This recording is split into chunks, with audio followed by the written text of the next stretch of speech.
Oh, yeah. Good evening, everyone. Thanks for attending. And for those of you that are watching, it's much appreciated. We'll call the meeting to order. And Councilman Blaylock, if you'd please lead us with the invocation and pledge of allegiance. Dear Heavenly Father, please bless us as we come into this meeting. Bring us together and work together for the good of all. Grant us the wisdom to find the best path to success. Amen. Amen. I pledge allegiance to the flag of the United States of America and to the republic for which it stands, one nation, under God, indivisible, with liberty and justice for all. Thank you, sir. You're welcome. First on the agenda, presentations, proclamations, and recognitions. Presentation of the FY 2021-22 audit.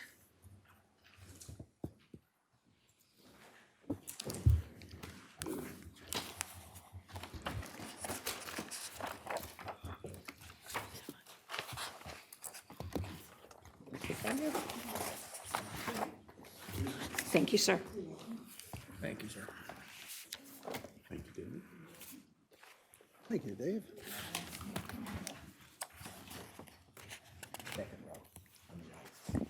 Good evening. My name is Matt McLean, and I am a CPA and partner with S. Preston Douglas and Associates out of Whiteville, North Carolina. We will be doing the audit presentation for the town of Oak Island for the fiscal year ended June 30, 2022. I've got to change this thing, right? Do I got to make the changes? Yeah, Oh, Little clicker, right? golly. All right. it's right there. I believe the clicker's to your right up there. Maybe. I don't think so. I don't know. They'll probably talk.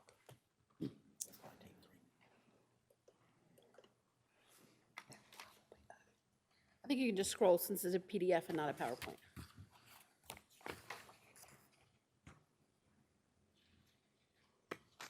And I would get rid of that panel and just scroll on the right. You can do what? I would get rid of that panel and just scroll on the right.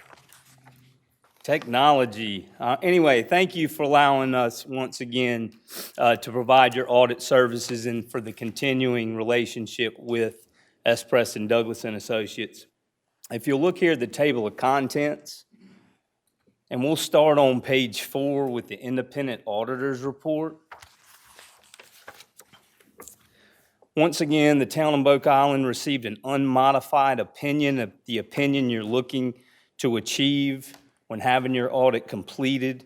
This is the third consecutive year with no findings, which says a lot with the town having so many moving parts throughout these last 3 years. So kudos to the staff there. We feel like the accompanying financial statements present fairly in all material respects the financial position of the town of Oak Island as of June 30, 2022. And we feel like management has done a really good job at the preparation and fair presentation of these financial statements in accordance with accounting principles generally accepted in the United States of America. We also feel very comfortable with the internal control environment and the conservative nature David Hatton and the rest of the finance department handles their checks and balances. And we feel very confident that these financial statements are free from any material misstatement.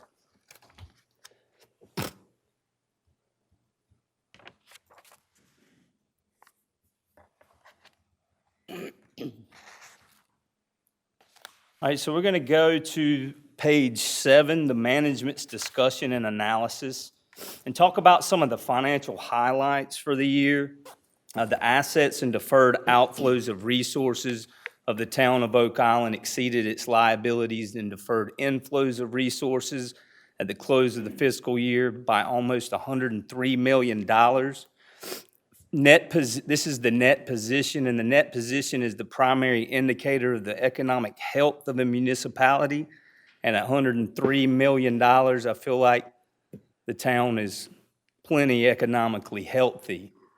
As of the close of the current fiscal year, the town of Oak Island's governmental funds reported combined ending fund balances of $35,150,000 with an increase of $372,000 in fund balance. At the end of the current fiscal year, unassigned fund balance for the general fund was $20,895,000, or 61% of the total governmental fund expenditures for the fiscal year. And the town continued its diligence in the collection of property taxes by maintaining a tax collection percentage of almost 98%. Increased sales tax revenues of approximately $75,000 were due to the economic growth of the town, and the town continues to incur a low cost of debt due to the town's high bond rating. So those are some of the financial highlights of the town. We're going to go ahead and flip to page 10 here.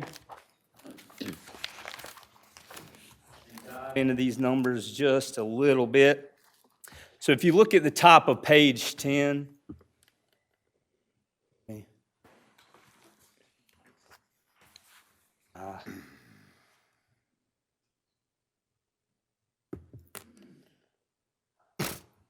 at the top of page 10, if you look at the third column over, this is actually the balance sheet of the town, or the statement of net position.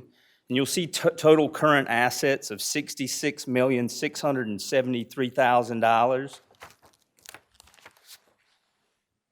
Total assets, after we add restricted assets, as well as the capital assets, come to $198,150,000. The deferred outflows of resources you see there at the bottom are all associated with the pension and the retiree health insurance.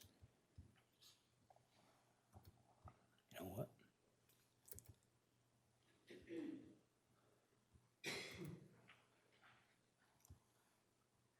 I'm going to try to close this off here.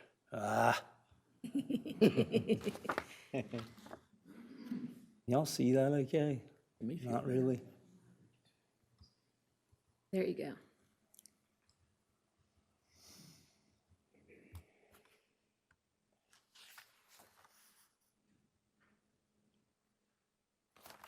All right.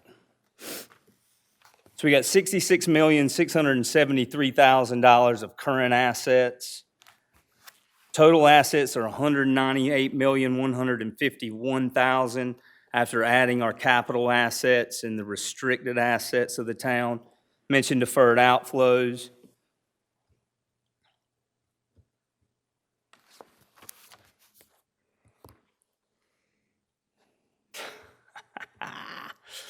Current liabilities of $5,924,507.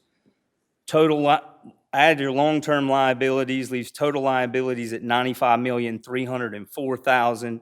Deferred inflows of resources of $3,671,053, leaving total net position of about $103 million. One of the things that we pay close attention to is the liquidity of the balance sheet. Right, the working capital ratio. If we take your total current assets of over almost $67 million and your current liabilities of $6 million, you can pay those liabilities over 11 times with just your current assets. So having a liquid balance sheet like that, it shows that it's a really economically strong municipality. That makes sense? Mm-hmm. Okay, good.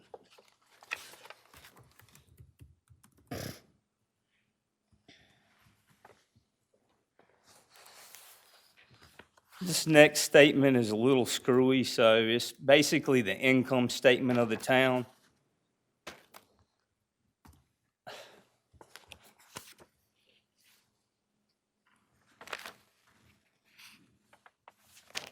I'll never use this again, Dave, if I'm invited back. Mike's coming to help you. Oh, there you go, one page view, here we go. Numbers people can't do, Yeah, technology. no. All right, You can scroll using this and flip the page using He's that. teaching it real quick. I want to go to the bottom of page 13 there. I'll pay you $5 if you stay here with me until it's over. All right. This basically just shows the net income of the town or the change in net position.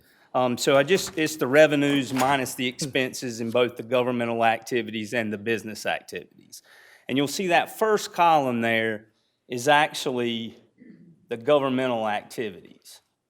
And you can see the change in net position was a loss of $4 million.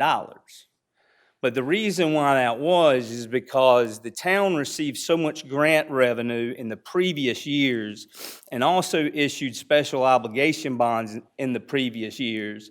But this year, they had to spend the money. So we had a big increase in net position last year because of all that money coming in. This year, we had to spend it, so you got $4 million loss. That make sense? Yes. Good. Okay, but on the business activity side, if you look to the right, you'll see beside that $4,005,000 is a positive gain of $1,283,000 in the business type activities, which is wastewater, the water fund, stormwater, solid waste, and the golf course and the pier complex. So we did make up some with the business activity. So an overall loss of about $2.7 million for the town. And of course, those expenditures all went to the beach renourishment, right? Any questions on that at all? Real quick, if I may, sir. Yes, sir. Golf course operation, 182,000, that's loss. Well, so I don't have the golf course broken out here, but you know, the golf course, it has taken a loss and is supported by the general fund pretty much going forward. But, you know, golf courses looks a little bit better than it did the previous year. And you'll see that when the full audit comes out. And I'll have that to you by the end of the week so you can put it on the website for people to see. Okay? Try to figure out how to read this. Yeah, it's not summary yet. All right, the next couple of the next page is the balance sheet of all the governmental funds, but it's stripped down of all the capital assets and long-term liabilities, so you get a little bit better picture of what exactly happened inside the governmental funds. So the total assets, if you look to the column furthest to the right, is $36,100,000, almost $180,000. Total liabilities of $460,713. Deferred inflows of resources of $568,830, leaving you a total fund balance of $35,150,000, and which $20,895,000 is unassigned. So we talked about that in the financial highlights. That unassigned fund balance would have covered 61% of the total governmental fund expenditures for the year. So nice to have that flexibility within those governmental funds.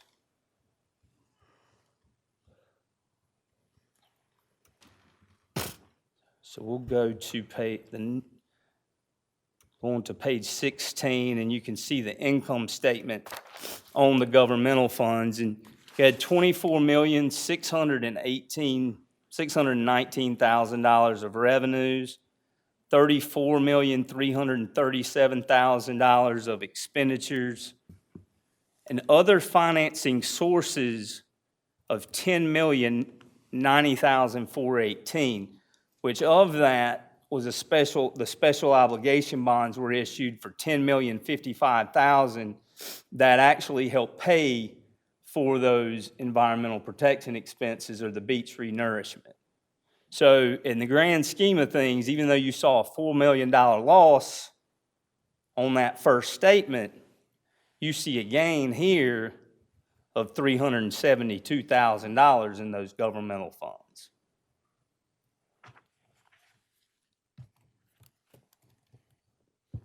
Any questions on that? Can we go back just for a Yes, sir. moment? And I think this has become virtually an annual discussion. So the 20 million in unassigned, what I would call free balance, that's trending significantly higher than the recommended percentage, correct? Correct. How much higher? Well, you know, if you look across the state of North Carolina and you get away from the coastal towns, I mean, a lot of cities only require 25%.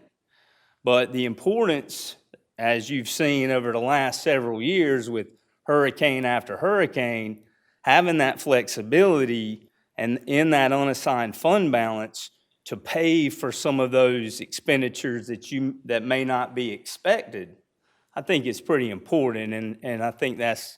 Well, I've learned not to question Mr. Hatton's conservatism, but I'm pointing out to the audience watching and present Yes, that sir. we're trending significantly above even what coastal communities would consider the norm. Absolutely. Is that a fair statement? Absolutely. I have another question. In the previous page, you had a line item for the ABC board, and I know we're going to talk about ABC appointments tonight. Okay. Is the ABC board independently audited by someone else? It is. It's independently audited by a firm here in Southport. They've been doing it for years, and we, of course, take a look at the financial statements, and, you know, of course, we don't audit them, but we kind of make sure that there's nothing out of the ordinary there, but the ABC board seems to be. Okay, so it's not actually within your mandate, your purview, but you do examine it? Yes, sir. Okay. And you found it to be normal and Normal. reasonable? Yes, sir. Thank you. Where actually does it show in the unexpended for what we have set aside for capital items?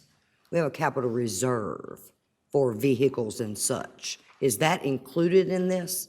It is included in the audit, and you'll see in the capital reserve fund, for purposes of presentation, Not included in that 61% is what I'm asking. Oh, no, Okay. not at all. No, not at all. Okay. Good question. Any others? All right.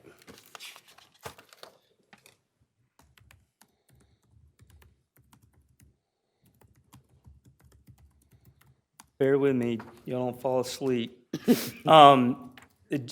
Also, you know, being that the general fund's your main operating fund with the town, I thought it was important for us to take a look at that, considering it is a major fund.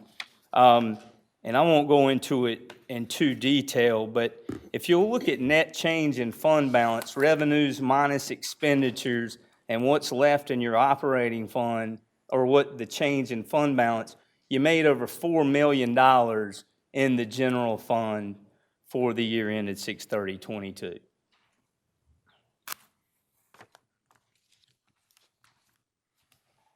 And then the accommodations tax fund is also a major fund due to the amount of revenues and assets inside. And again, we had a positive change of almost $600,000 in that fund as well. And the one that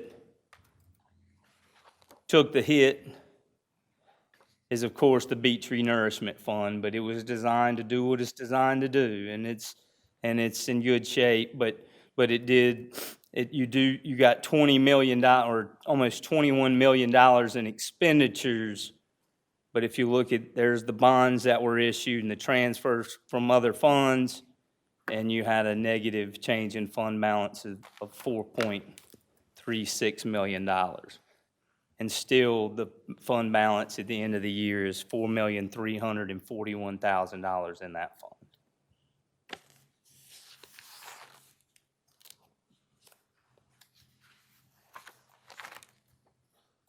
And I'll quickly touch on the proprietary funds so you can kind of see what those funds have done. Total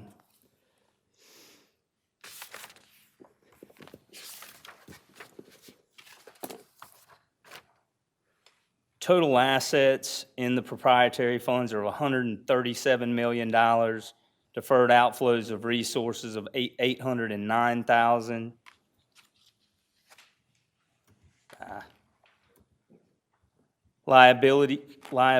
Total liabilities of $76,971,000.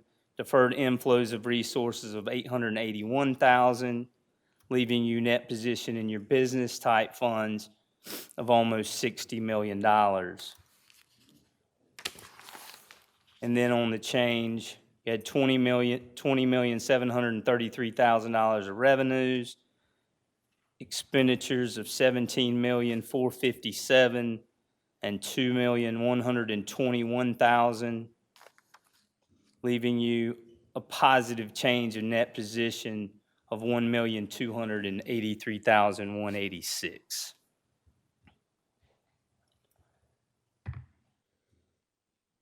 And then lastly, the other schedules. I understand that there was quite a bit of turnover in the tax collection department. However, it's still significant that you were able to collect almost 98% of the taxes, even with staff turnover as you've had. So that's a positive thing. And of course, the last page, you had total collections and credits this year of $9,413,000 of taxes that were collected.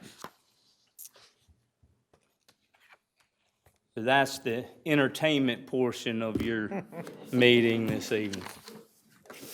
Any questions at all? Anyone? Thank you. Thank you very much. Again, thank you all so much for your time, and hopefully we'll get to see you again soon. I just want to take a minute to recognize Mr. Hatton and Mr. Kelly for watching that bottom line for us, and for council for their commitment to be fiscally conservative. You're all to be commended.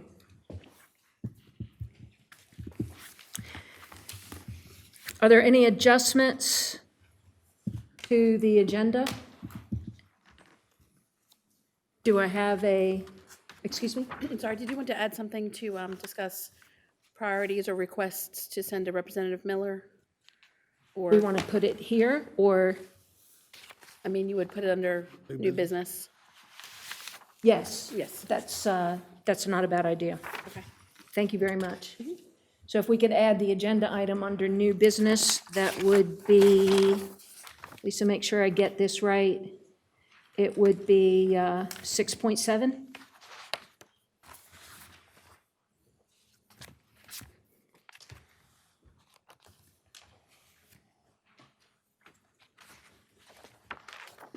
Thank you. Great suggestion. So is there a motion to accept the agenda as amended? I'll make that motion. Thank you very much. Public comment.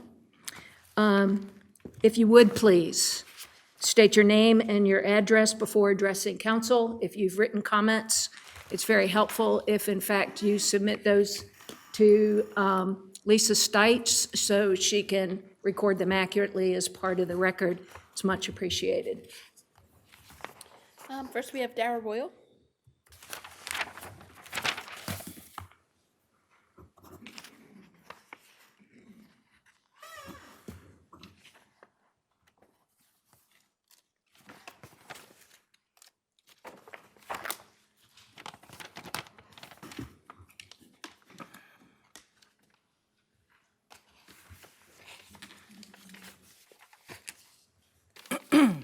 Darrell Royal, 216 Northeast 47th Street.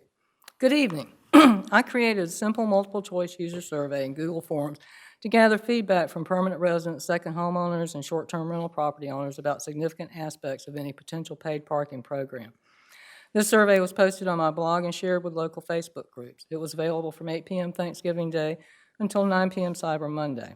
On Friday, December 2nd, I emailed the mayor and town council members the answers for each survey question summarized in a 60-slide PowerPoint presentation in color graphics with every other response in paragraph format, along with comments entered at the end of the survey in a numbered table format in a 5-page Word document. There were 608 respondents and 108 comments.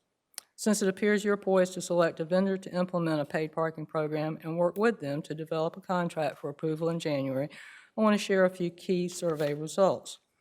When asked if a paid parking program is approved, what do you think is a reasonable rate for you to pay for a non-town decal space when all the town decal spaces are full? 83% chose 0. When asked if a paid parking program is approved, what do you think is a reasonable rate to pay for a town decal if it also allows you to park in any non-town decal space for free? 91% chose $25 per decal per year or less. When asked to check items that are important to you if a paid parking program is approved, 86% chose vehicle with a town decal may park in any non-town decal space for free. 72.4% chose enforced parking ordinances. 66.4% chose make day trippers and short-term rentals pay to park without making property owners pay. 62.7% chose significantly increase the number of town decal parking spaces. When asked how you would vote on a paid parking program, 71.9% chose I would vote against paid parking if property owners have to pay to park. 20.7% chose I would vote against any paid parking program. An offer to purchase town parking decals on the town website for $10 per decal states that decals for the 2022-2023 program years are green and will be valid until December 31st, 2023. Town parking decal application with payment of $10 fee per vehicle being registered states that this green decal is valid through December 31st, 2023. These are contracts with the town of Oak Island property owners. Page 28 of the Auto Connect paid parking proposal provides an option that would honor both of these contracts and continue to allow property owners to park in any non-town decal space for free with a town decal for $10. Thank you for your consideration, and Merry Christmas. Thank you very much. Terry Dunn.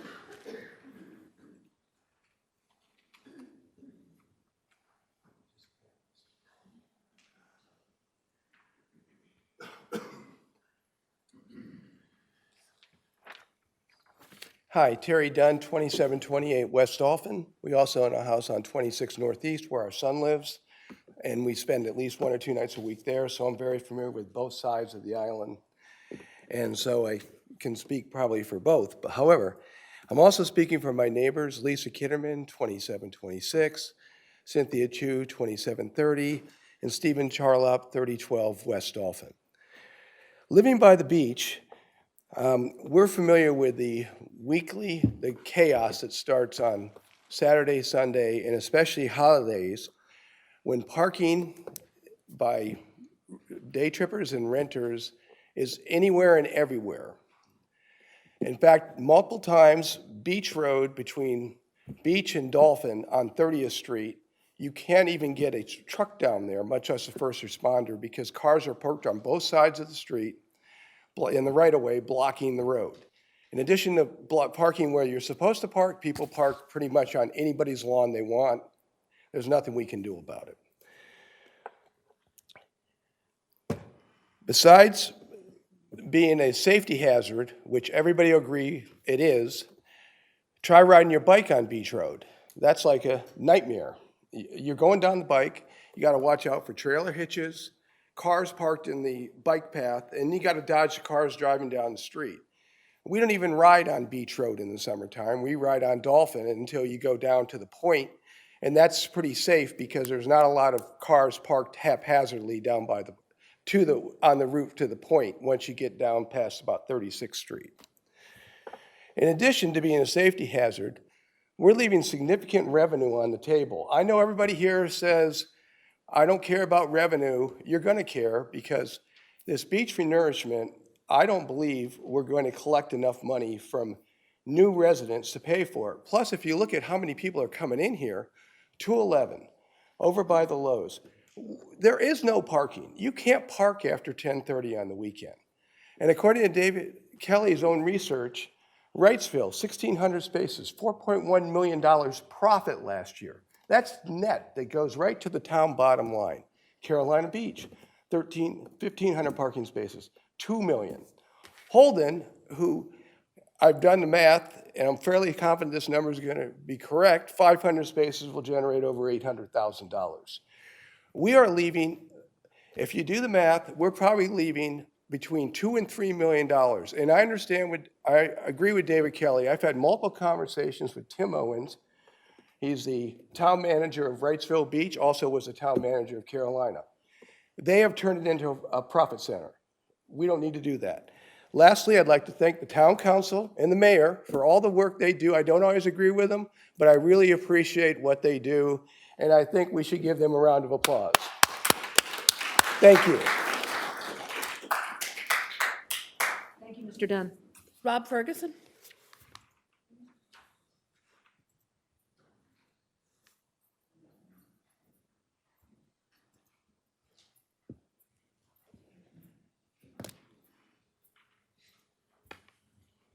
Hi, Rob Ferguson. I live on 2722 West Dolphin Drive with my wife and cats.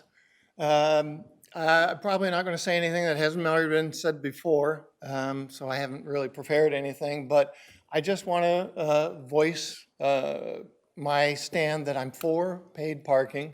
Whatever you guys figure out is the best way to do it. But as Terry just said, we see an influx on the weekends of people, and I would say thousands of people who are day trippers who come in, they come down Middleton Road and they turn right. They go to the beach with their coolers of beer and their baskets of food, and they spend the day on the beach, leave their trash behind, and then they leave. They don't spend a penny in the town, and yet they're taking advantage of our tax dollars. So I completely agree that we need to do some sort of paid parking. I'm willing to pay my parking decal. I have no problem with paying a parking decal to be able to park on the beach myself. Certainly you want to make it affordable so that anybody who does live in the town has the opportunity to park anytime they want to. But we do, as Terry says, we're leaving a huge amount of revenue on the table by not doing paid parking. Thanks. Thank you, Mr. Ferguson. That's all I had signed up. Thank you, Lisa. Council reports. Mr. Blaylock, do you want to start? Sure.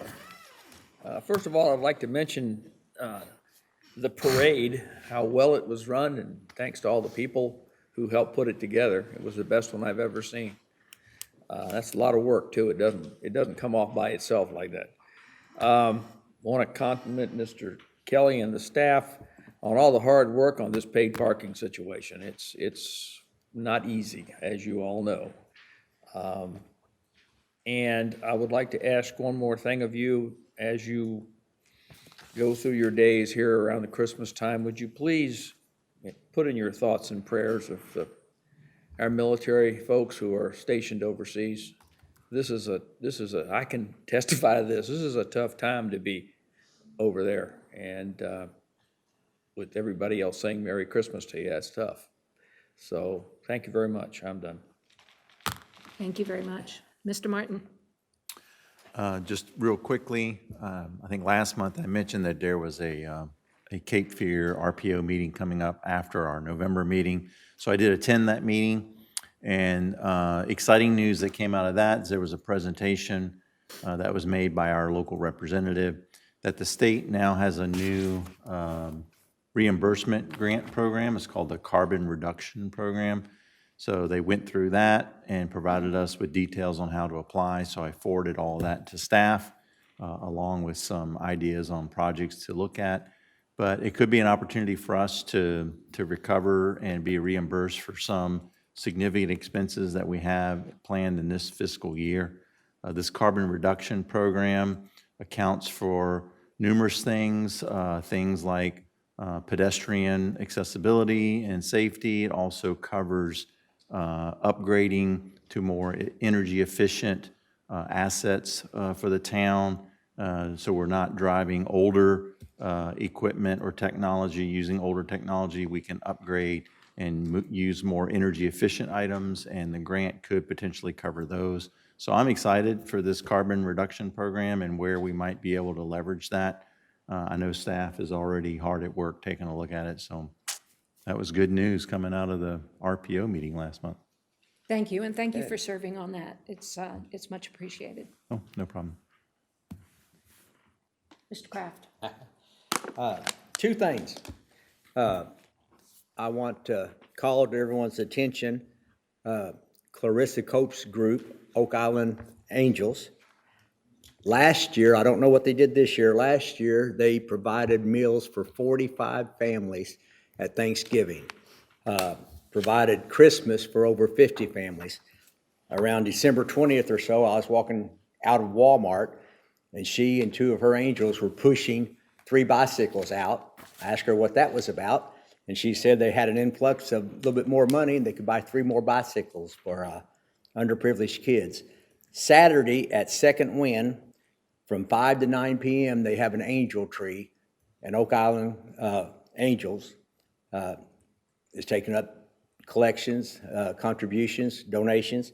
So please think about them. And that's taking place Saturday from 5 to 9 at Second Wind. Secondly, I mentioned her a couple months ago, our grade school teacher who's fighting cancer, Callie Horton, has a book while she was going through her treatment. She wrote a book, being a grade school teacher, ABCs of Oak Island. And that book is being sold at Little Bits. It's being sold at the barbecue house. It's being sold so well they had to send off for a second printing. Tomorrow at the barbecue house from 4 to 6 p.m., she will be doing her very first book signing. She and all of us are why we call this area paradise. Let's try to support her. That's all I have. Thank you very much. I want to second what Mr. Blaylock said about the Southport Oak Island Chamber of Commerce and their Christmas parade. Thank them for putting that on. Our amazing staff, Public Works, Police, Fire, Rescue, and all the participants. I really think it was the best one yet. The candy cane hunt and the bingo and all the festivities that the Recreation Department puts on during the holidays. I'd like to thank them. Upcoming Saturday, December 17th, 6 p.m., there is to be a flotilla. And I think it's actually being given by the Black Sails Adventures. It'll start at Lucas Cove, like 69th Street and Yacht, and go down to Penner's Point, which is West Yacht Drive. So you should be able to see it anywhere on Yacht Drive. Skydiving Santas are going to make their second appearance around 3 o'clock near the Lazy Turtle, put on by the Skydive Coastal Carolinas. And we are having an Oak Island New Year's Day Beach Lantern Parade, New Year's Day at the Oak Island Pier around 4:30. Also, please remember those who cannot be home for the holidays. It's a happy season for a lot of us, but for a lot of us, it's not. Please remember our military, those who will be working, police, fire, rescue, medical personnel, and all of those who serve us and make our holidays safe. Thank you very much, Mr. Bott. Yes, let me wish all of you a joyful season with your family.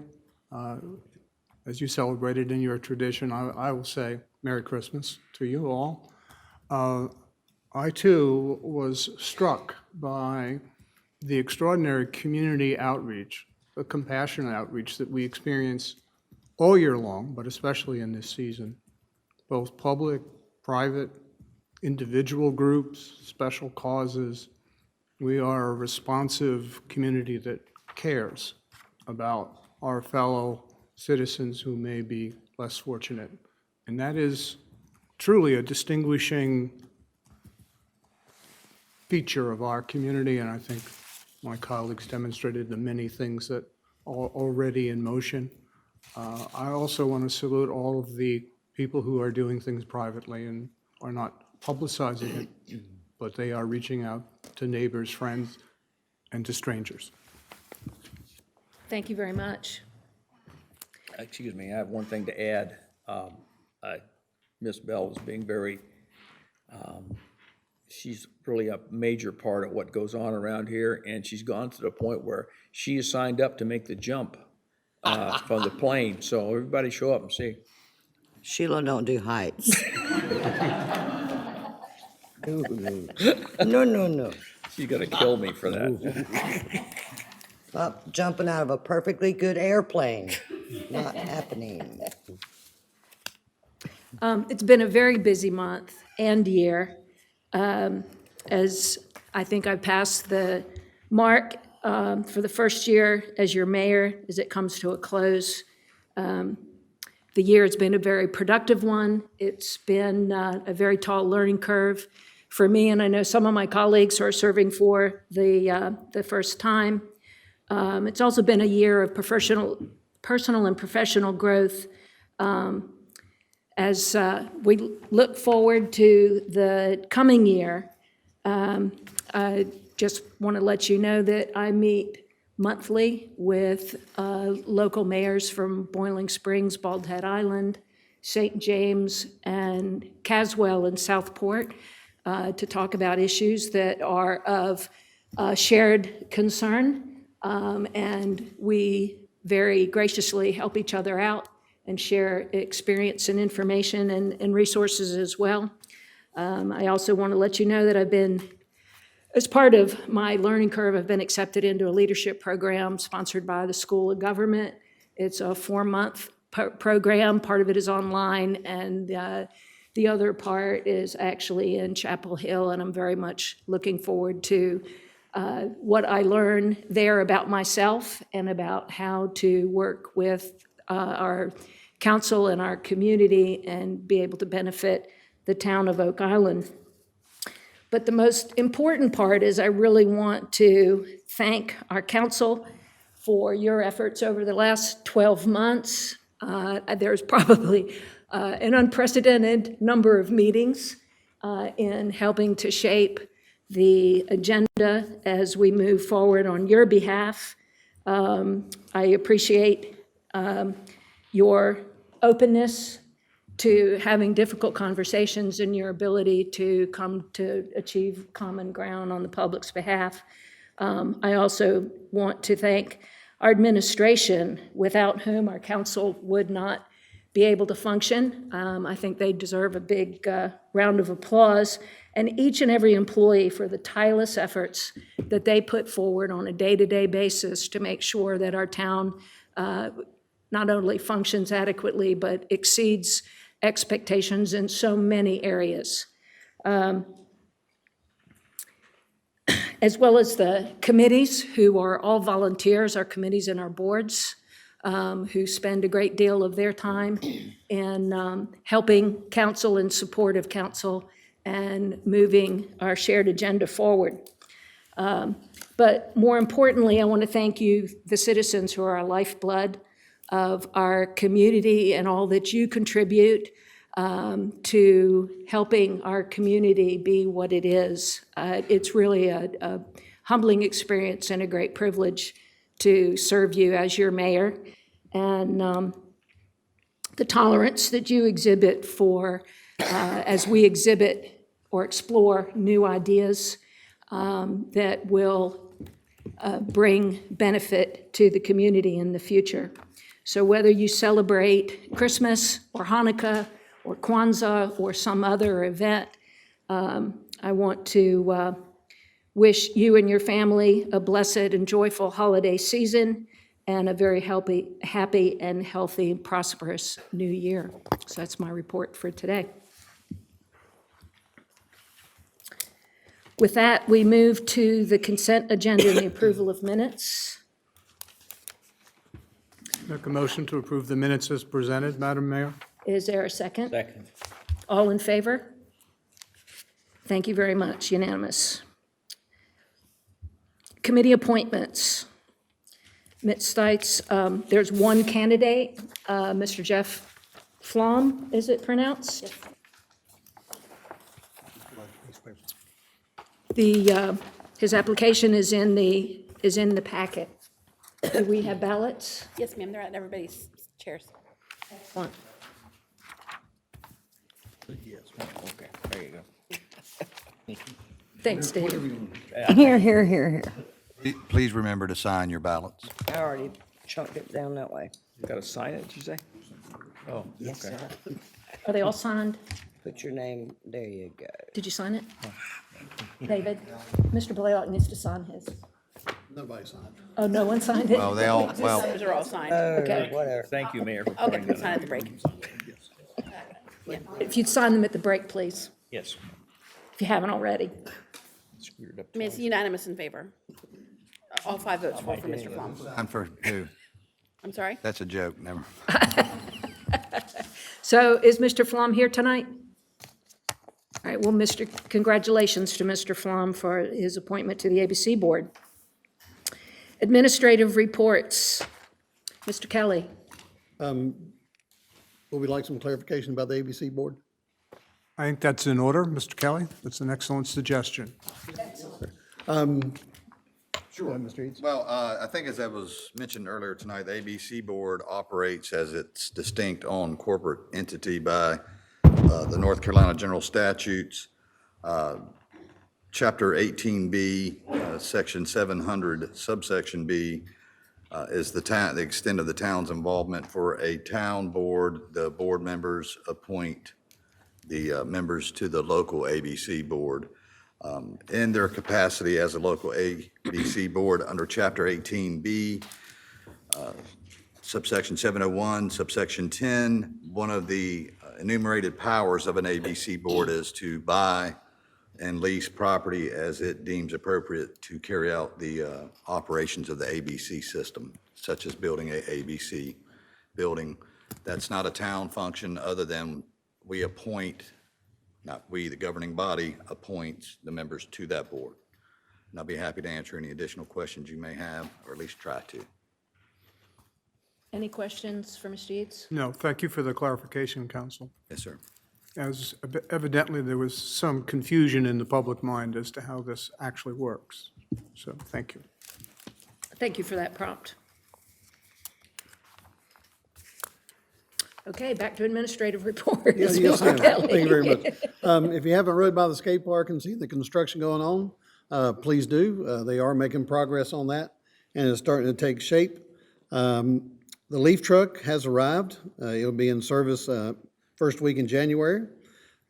We do have a position open if anybody's interested in economic development. There is a position open on the web pages that you can apply for the economic manager, director. Staff partnered with the Chamber of Commerce this year, and next year, staff is taking over the parade. Chamber is stepping out and giving some of the duties back to the communities, and they are there to help the businesses and those kind of things. So the town staff that assisted this year, Rose and some of the Parks and Recs and some other people, and we had a few judges. The chief's wife was one of the judges. So next year, they're going to be partnering with us. They'll be volunteering, and we'll have the parade next year. So hopefully Rose can do a good job next year. If you have any questions about it, just reach out to Rose. No pressure. Not to put no pressure on you there. We will be putting online here the first of the year, the draft layout for the Phase 1 sidewalks. We did get the first crossover approved through DOT for 46th Street. The parking lot right across the street that the church utilizes, one spot will be taken away for that to happen. So we'll be reaching out to the church to talk about maybe relocating one of the spots for them.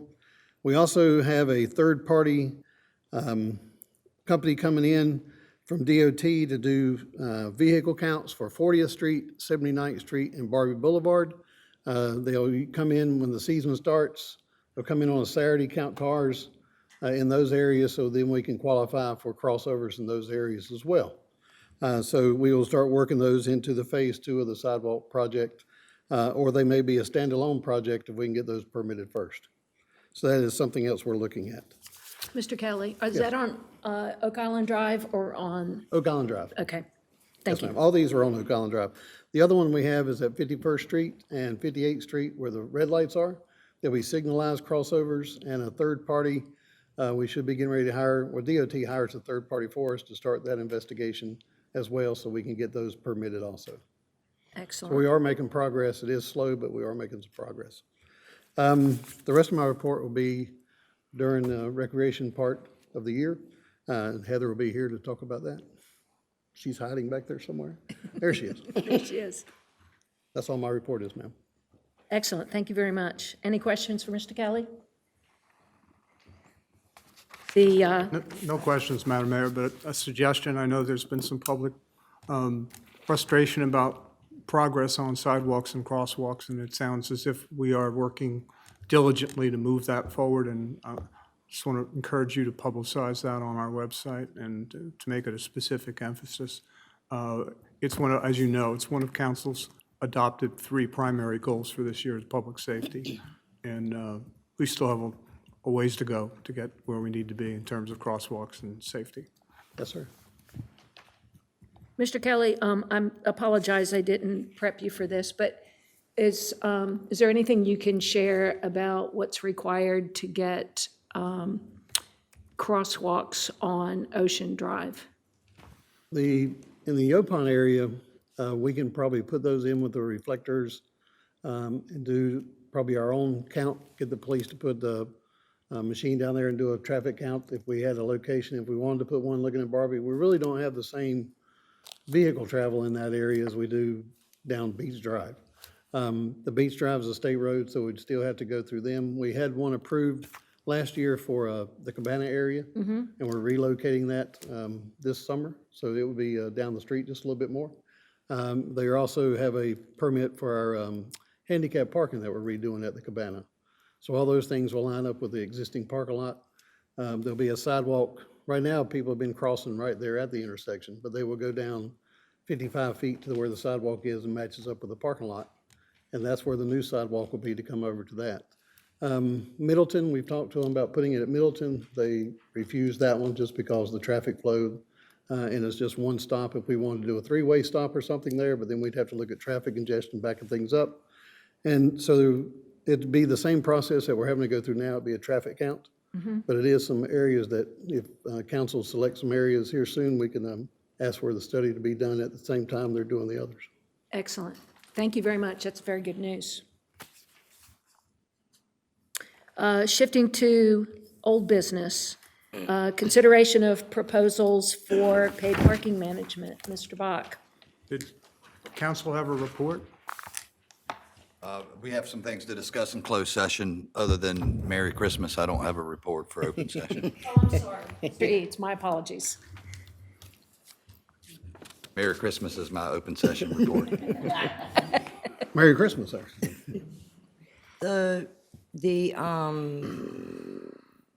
filings that were supposed to be done for the street right away, have those been done? They're in process, yes, ma'am.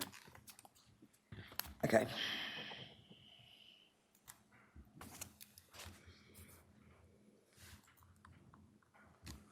May I proceed, Madam Mayor? Please. Yes. Thank you.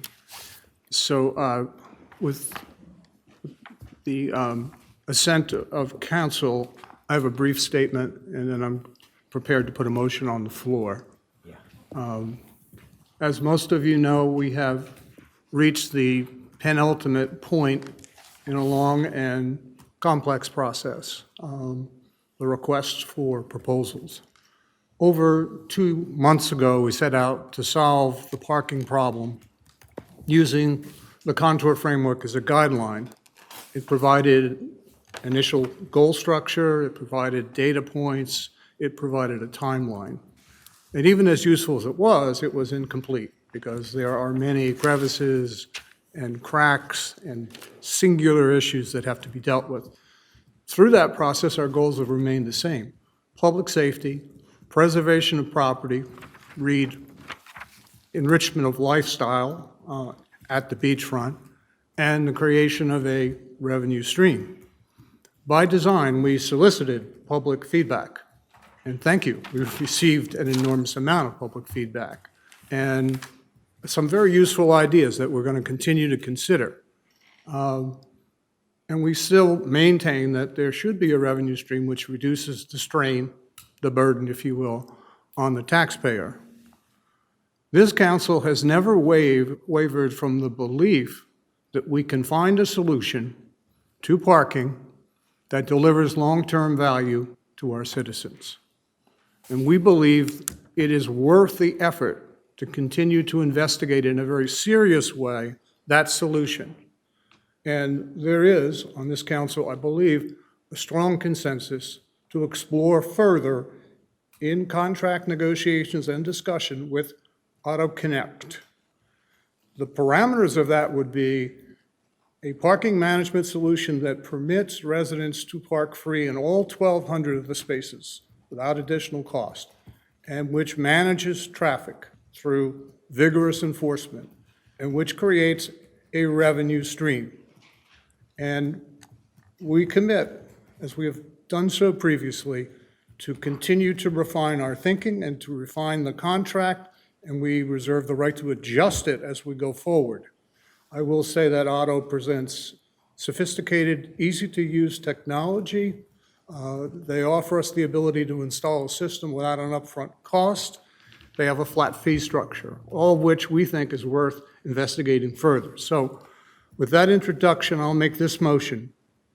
Make a motion to select AutoConnect to work with the town on a paid parking program and to direct staff and the town attorney to work with the vendor to develop a contract for the implementation of the program for the 23-24 season. And as I indicated, this is the penultimate, not the ultimate step, which is a contract which would be developed hopefully in January. Thank you, Madam Mayor. The motion is on the floor. Second. Is there discussion? I'd like to ask Ms. Leitz for a roll call vote. I have a couple of things to say. I was going to yield to Mr. Martin if he wanted to go first. I'll just make a brief comment. Looking at all of the vendors who responded, from a technical capability, they all embrace technology. I was reassured by looking at their solutions that they all have the best interest of our community and protecting our private information at hand. So we can be confident going forward that this technology will work, will protect our privacy and our identities, will also help protect the town. And so I will applaud all of the vendors for showing us their technology platform and how their approaches are a little different. So I'm excited that we have new capabilities going forward in this space that doesn't rely on the traditional parking methods that we've all come to know in the past. So be assured that your information will be held in confidence, it will be secure, and they will deliver the technology in a compliant, they follow compliances for financial transactions, and they adhere to security measures. So be assured that your information will be protected and safe. Thank you for that. Mr. Kraft. 2 minutes. When I was in the 11th grade, I had a cute little girlfriend that told me one day she no longer wanted to be my girlfriend. The handwriting was on the wall. She told me that relationship was over and I had to pick myself up and go forward. The handwriting's on the wall. Oak Island's going to paid parking. I've asked all kinds of questions. I've raised my back a time or two. I've disagreed. I've said I'm not going to ever say yes until I'm assured the people of Oak Island are treated fairly. That's always been my objective. That's all I've ever wanted to fight for. Town manager had it set up where we could speak to each vendor. I asked my specific questions, point blank. What are you going to do for the people of Oak Island? How do the people of Oak Island who are paying all of these taxes and everything else, how are they honored? Will they have free parking? I got my answers. I asked for other details. I got my answers. I come here tonight knowing the handwriting's on the wall. We're going to paid parking. I also know that no matter what all we're going to discuss at every juncture, I'm going to still say, how is it best for the people of Oak Island? Are we treating our taxpayers fair by going down this particular road? So, Madam Mayor, I'm okay to vote tonight. Very good.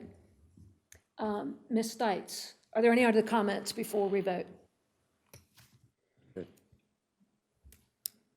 Mayor Pro Tempore Bach, Yes. Councilman Bell, Yes. Councilman Kraft, Yes. Yes. Councilman Blaylock, you're eager, and Councilman Martin. Yes. Excellent. Just one clarification, and that is the town works with the vendor to determine what the parameters of that contract are and how it operates in concert with the vendor's technology and their ability to service the contract that we negotiate. So the vendor, I want to make it clear that the vendor doesn't tell Oak Island the parameters of its parking program, but we reach that through a negotiation process. But the vendor does not define for Oak Island how the parking program will run. That's something that we jointly work on together based on the services that the vendor is able to provide. So Oak Island will be in control of this contract if, in fact, we can reach negotiation and based on how we move forward. I just don't want there to be any confusion about that. So thank you very much, council. You've all worked very hard on this, and a special acknowledgement to John, who's really engineered this entire process.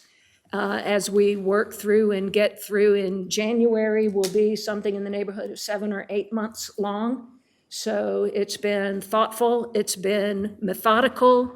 Whether you have felt it or not, the people of Oak Island have been in the forefront of our minds, and our objectives have been the same throughout the entire process. I think, Mr. Bach, you had shared with me earlier that there is a additional objective, and that is the revenue stream No, it potential is- that wasn't there early. It is satisfying the public demand for free parking to residents and still managing a capacity system with a revenue stream. It's a complicated equation.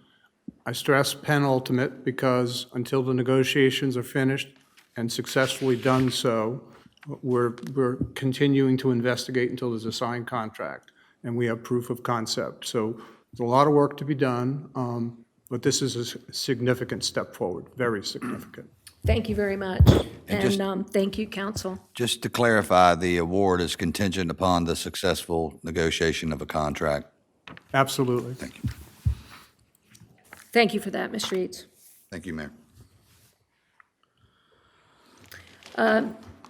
Next is the discussion and review of council's fiscal year priorities. No, ma'am. Mr. Kelly? We're on No? number 2. Oh, I'm sorry. Stormwater? Okay. Consideration of awarding a bid for the Ocean Drive Area Stormwater Project. Yes, ma'am. Thank We you. have Carter Hubbard here tonight from WK Dixon.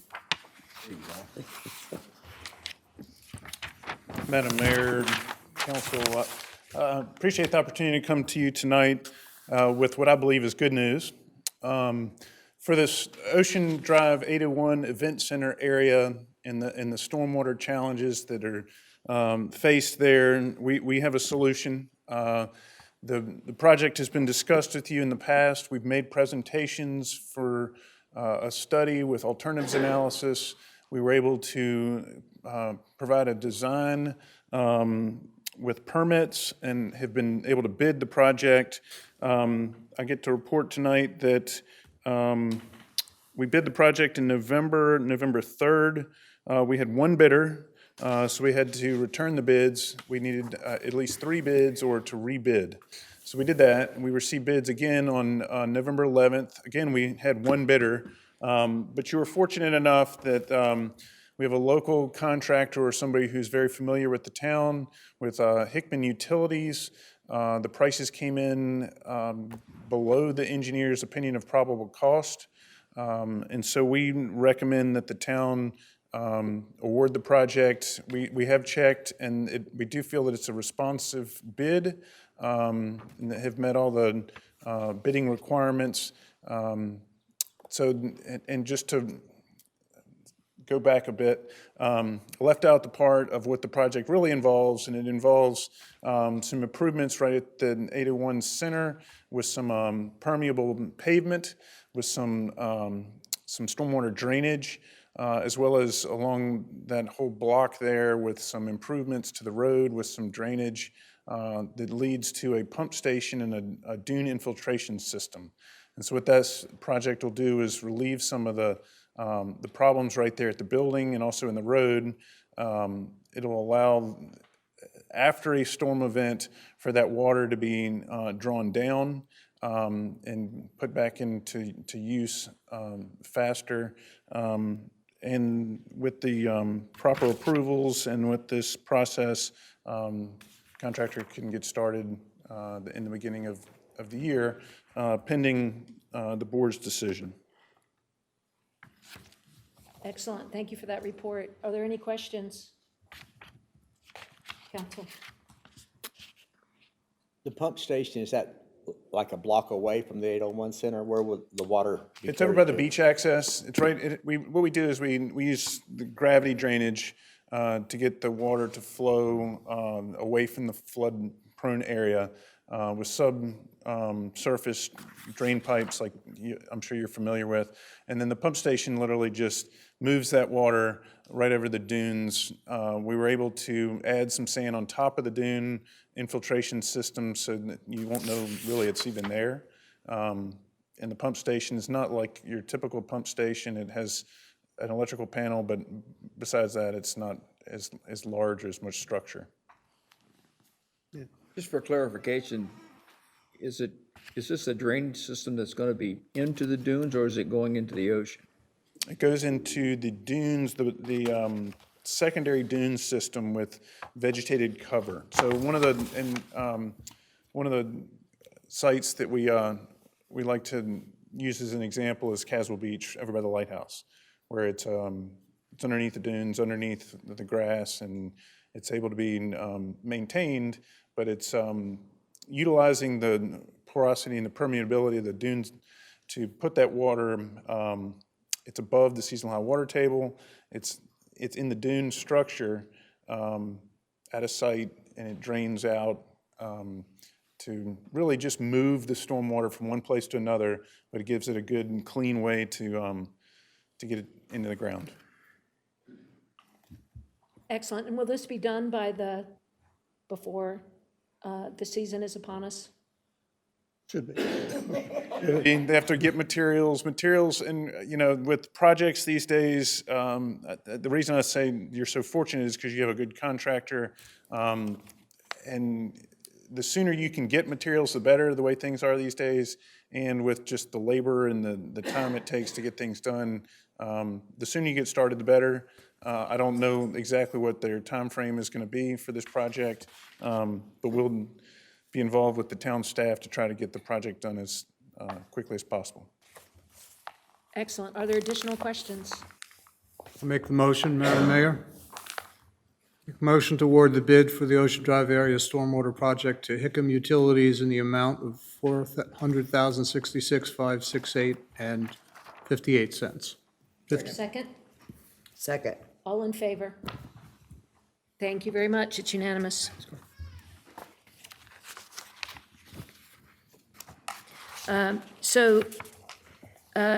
Because the motion to award the bid is approved, a contract and a budget ordinance amendment will be brought back to council for consideration at a future meeting, just as an FYI. Thank you very much. Discussion and review of council's first-year priorities. Mr. Kelly. Yes, ma'am. Oh, Heather's already there. So basically, Heather's going to do portions of this. Okay. And then I and Mike and I will do the last part of it. But she can provide updates on the numerous things to going through this, and some ideas and concerns and questions and comments and everything that's been evolved from the rec board. She can also go ahead and indulge those as well. Excellent. Thank you very much. Good evening. How's everybody doing? Just kidding. All right. Thank you for having me tonight. Mike is going to get the presentation up. And what I'm showing you tonight is a presentation of our recommendations. The recommendations for the new rec center in this presentation have come from, we met with special interest groups, rentals, the instructors who are teaching, some of the participants in the weight room, as well as staff and the Recreation Advisory Board. So the recommendations have been pulled from those, as well as a few of the top 5 survey results. And yes, it was 293, which was not what we were hoping, but it's still 293 citizens who have requested items and taken the time to fill it out. So we wanted to go ahead and include those as well. So there are some things that were already incorporated in the plan that we have seen. Separate rooms for cardio and weights with addition for deadlift, a room to accommodate fitness classes with mirrors and appropriate flooring, locker rooms and updated bathrooms, which actually that would potentially happen sooner with the approval of the updates that we've already had. Multi-use space with adequate, easily maintained flooring and conducive to tables and chairs for quilters and art guild, basketball and volleyball play, summer camp activities, as well as plenty of receptacles. Plenty of accessible and general parking, offices for full-time staff, central reception area, to be welcoming and also allow for access from both sides of the building from each of the parking lots. An updated, updated kitchen, but also would be more like a catering kitchen. So nothing major. Storage room for tents, seasonal items, and sport equipment, and then dividers and spaces where dual uses make sense. So the priorities from the survey, the things that were wanted are not currently offered. Fitness classes was number 1, which is great, but also it's something we already offer. So it's good to know that what we're doing is wanted, but also that let us know we need to get a little bit better with our marketing, which we've done since then. Swimming and a pool, which while it would be great to accommodate residents that would use it, unfortunately, the area we're talking about, there's just not enough space. Exercise overall and walking. And then the top 5 responses for most used recreation programs: special events, outdoor events, walking and hiking, an organized adult. Under that, it incorporated our rentals that use the facilities, so the quilters and the art guild, all of the fitness classes, the nature programming that we have at the rec center. So that was all incorporated into the organized adult activities. And then outdoor adventure. The staff recommendation priority list, and this also incorporates the advisory board as well. We voted on these 5 priorities.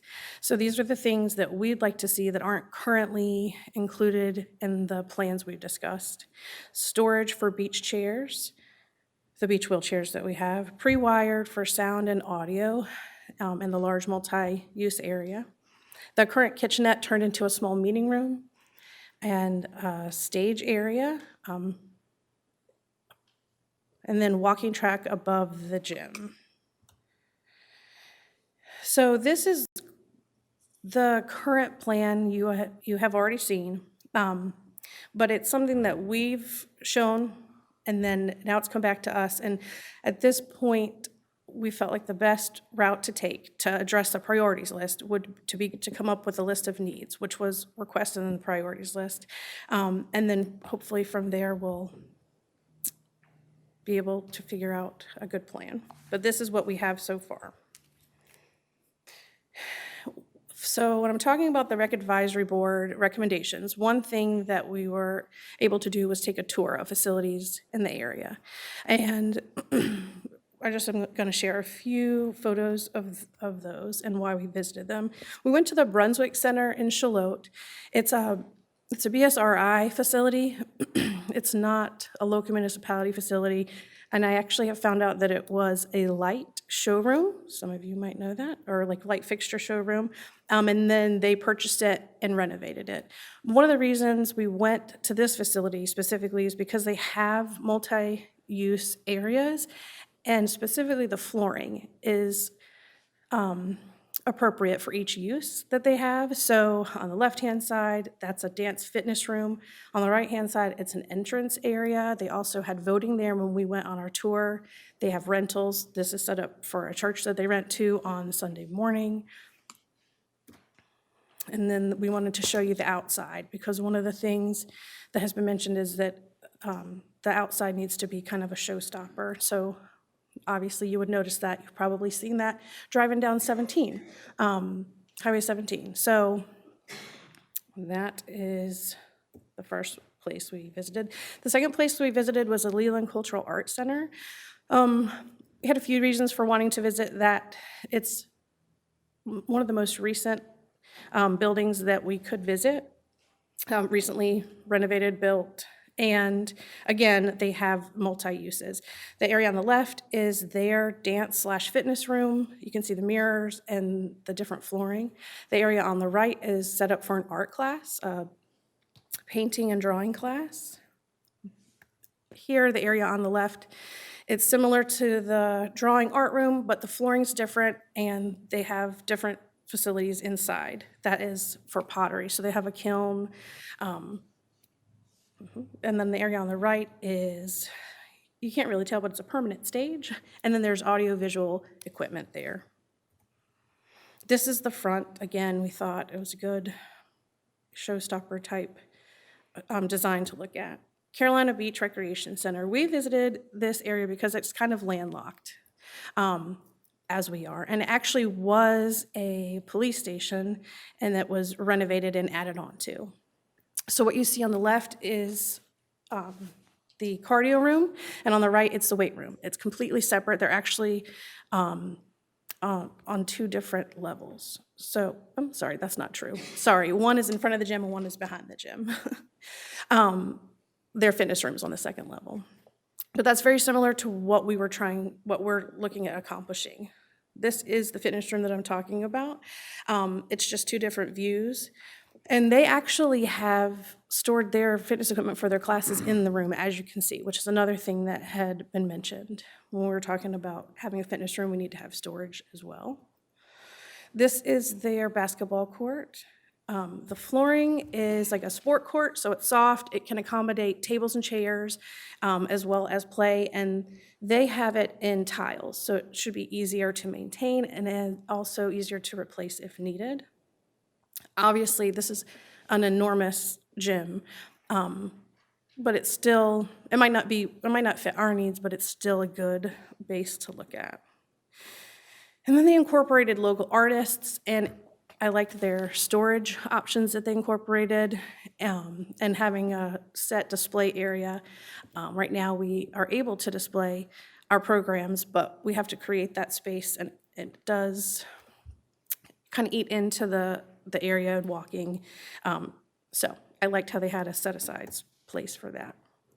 And that's an aerial view. Excellent. Council, do you have questions? A lot of questions. The square footage in these buildings, is that equivalent to the square footage of what you all brought in your first drawing? No, it's not. So it's apples and oranges, and it's really no true indicator.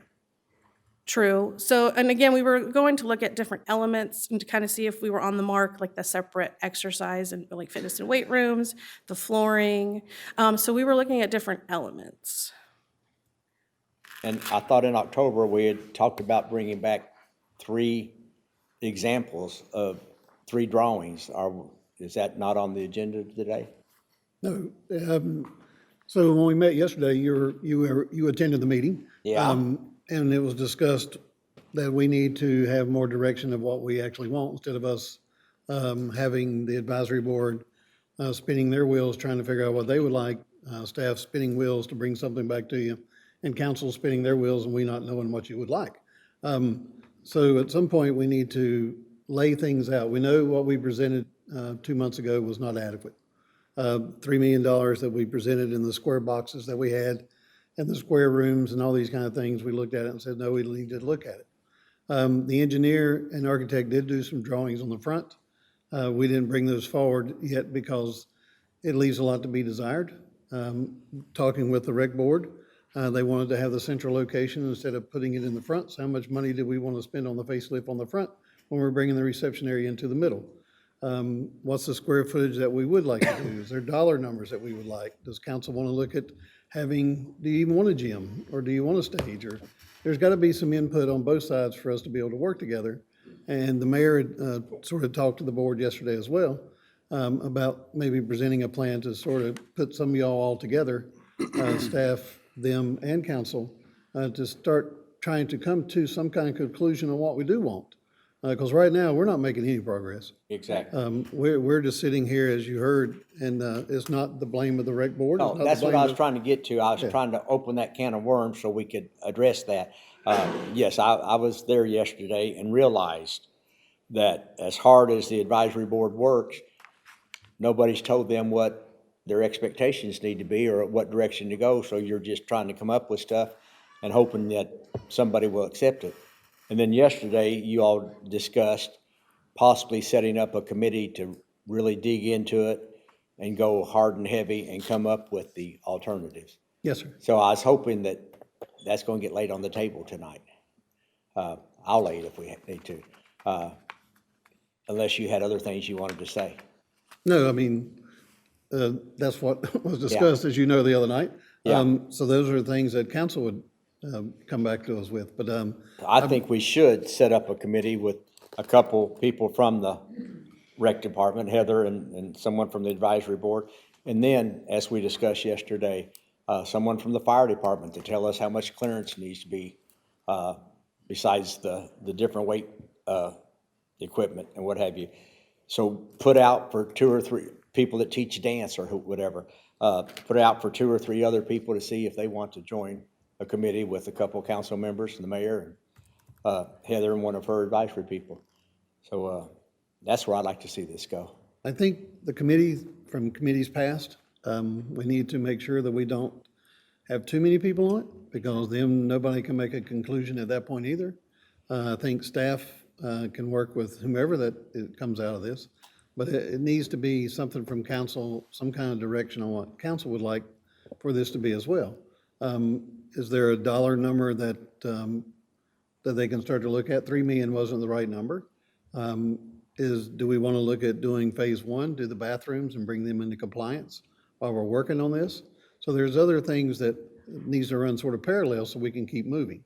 The bathrooms that we have would make the building compliant, and that's what we need to do first. Is Having this been at some- the go ahead. Go ahead. No, you go ahead. Is this something that can be put on the retreat for us to decide money-wise how much needs to be spent before we start? And my concern with the committee is then are we stepping on council and the rec advisory and staff? I mean, then you've got more people involved. So I'm The not, reason is, sort of the reason why we talked about the committee yesterday was we need some kind of direction for all of us to follow. Right now, we had a drawing that came back, like I said, that wasn't adequate. Didn't want it to be a box.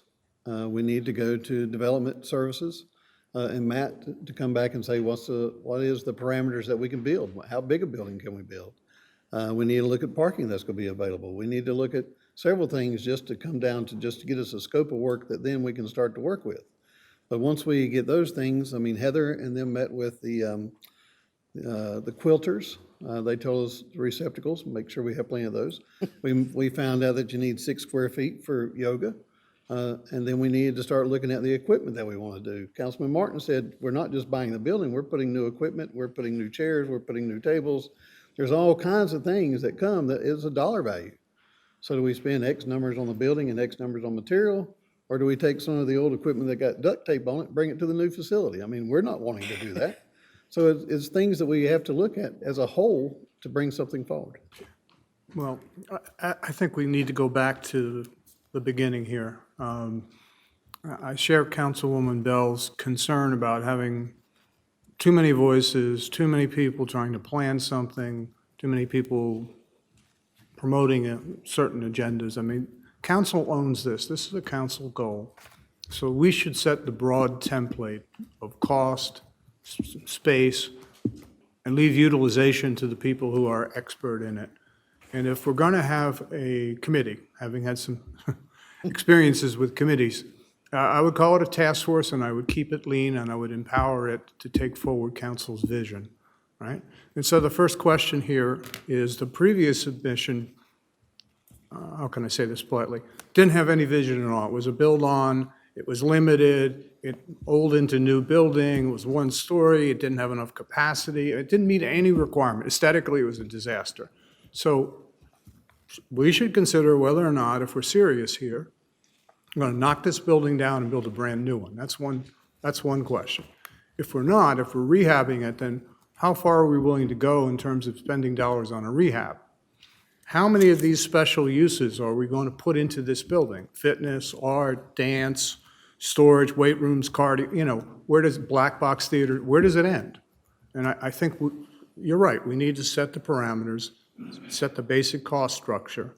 And then if you want to have a council participation or rec administration council, it's got to be a very small task force, and it has to have the parameters set and their authority very explicit. Otherwise, we're going to go round and round on this, and we're not going to get anywhere. I share your frustration. I mean, we have to be able to do better. We have to be able to plan something, and then take it to the entirety of council and to the public and say, if you want a new rec center at $7 million, we'll knock the old one down, we'll build all these things, we'll make it aesthetically pleasing, it'll be a signature piece, it'll be in the town forever, for at least the next 25 years. Or we're going to do something less ambitious, and some of these uses and some of the spatial nice-to-haves are going to go away. Right. And I am affirming I don't know where we really stand on this. And I think council owns this. From the fiduciary point of view, we do own it. Right. I'm not sure we own it from the design point of view, but we own the fiduciary. How much are we willing to invest?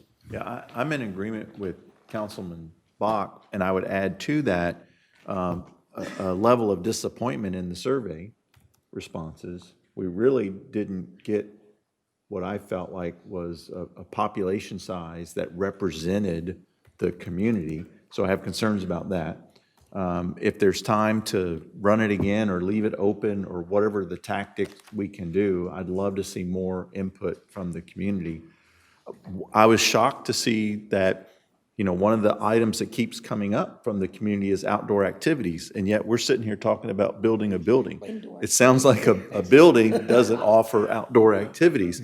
So that's why I'm in alignment with council, and we really need to, take a step back and consider, the intent of the property versus other recreational opportunities that the community is asking for. If they're asking for outdoor activities, then we should be looking at outdoor activities, right? And if that requires a structure, how does that structure facilitate outdoor activities, right? So I agree with maybe taking a step back. Let's make this a significant retreat item, because I do see recreation as a key component to a quality of life for our residents as well as visitors, and we need to get it right if we're going to invest a significant amount of money. So, And there was one thing that we learned when we were talking to the group yesterday. When we did the skate park, we had the public involvement meetings. The engineer or the architect came in, they had a proposal on the wall, and they started drawing from that. So that's something that they had talked about. Once we get a sort of a parameter where we're at and sort of what we would look at, then start having the community input meetings where they can come in and write down and provide ideas of what they're wanting and the needs that they believe. So it would be more of a community outreach. So having been part of yesterday's meeting, some other observations and reflections on the discussion that occurred was a sense of frustration from the committee members themselves as what is really an encumbered communication process, and there's, the suggestion of a committee was to help cut through some of that communication and waiting for council on a month-by-month basis to kind of get this, the foundations of this project laid out so that it can move forward, and that's not precluding it from being a significant retreat item. I can't imagine Parks and Recs and the health and welfare of our community not being a priority, but communications was part of that. And granted, indoor and outdoor activities don't necessarily jive, but the other observation was that we offer a number of programs that the current building does facilitate. And I think that as long as they're being well attended and there's still an interest, then I think in part the question is how can we enhance those services and those activities with the structure of whatever building we decide. And one of those fundamental questions is the setbacks and what is the envelope, the potential envelope. And with that coming back, then what is council willing to invest in to achieve then the goals and objectives that have been laid out? But there are lots of discussions. Mr. Kelly made the point that our reports from EB, who has done a lot of this work, is the building has good bones, and it does need a facelift internally and externally.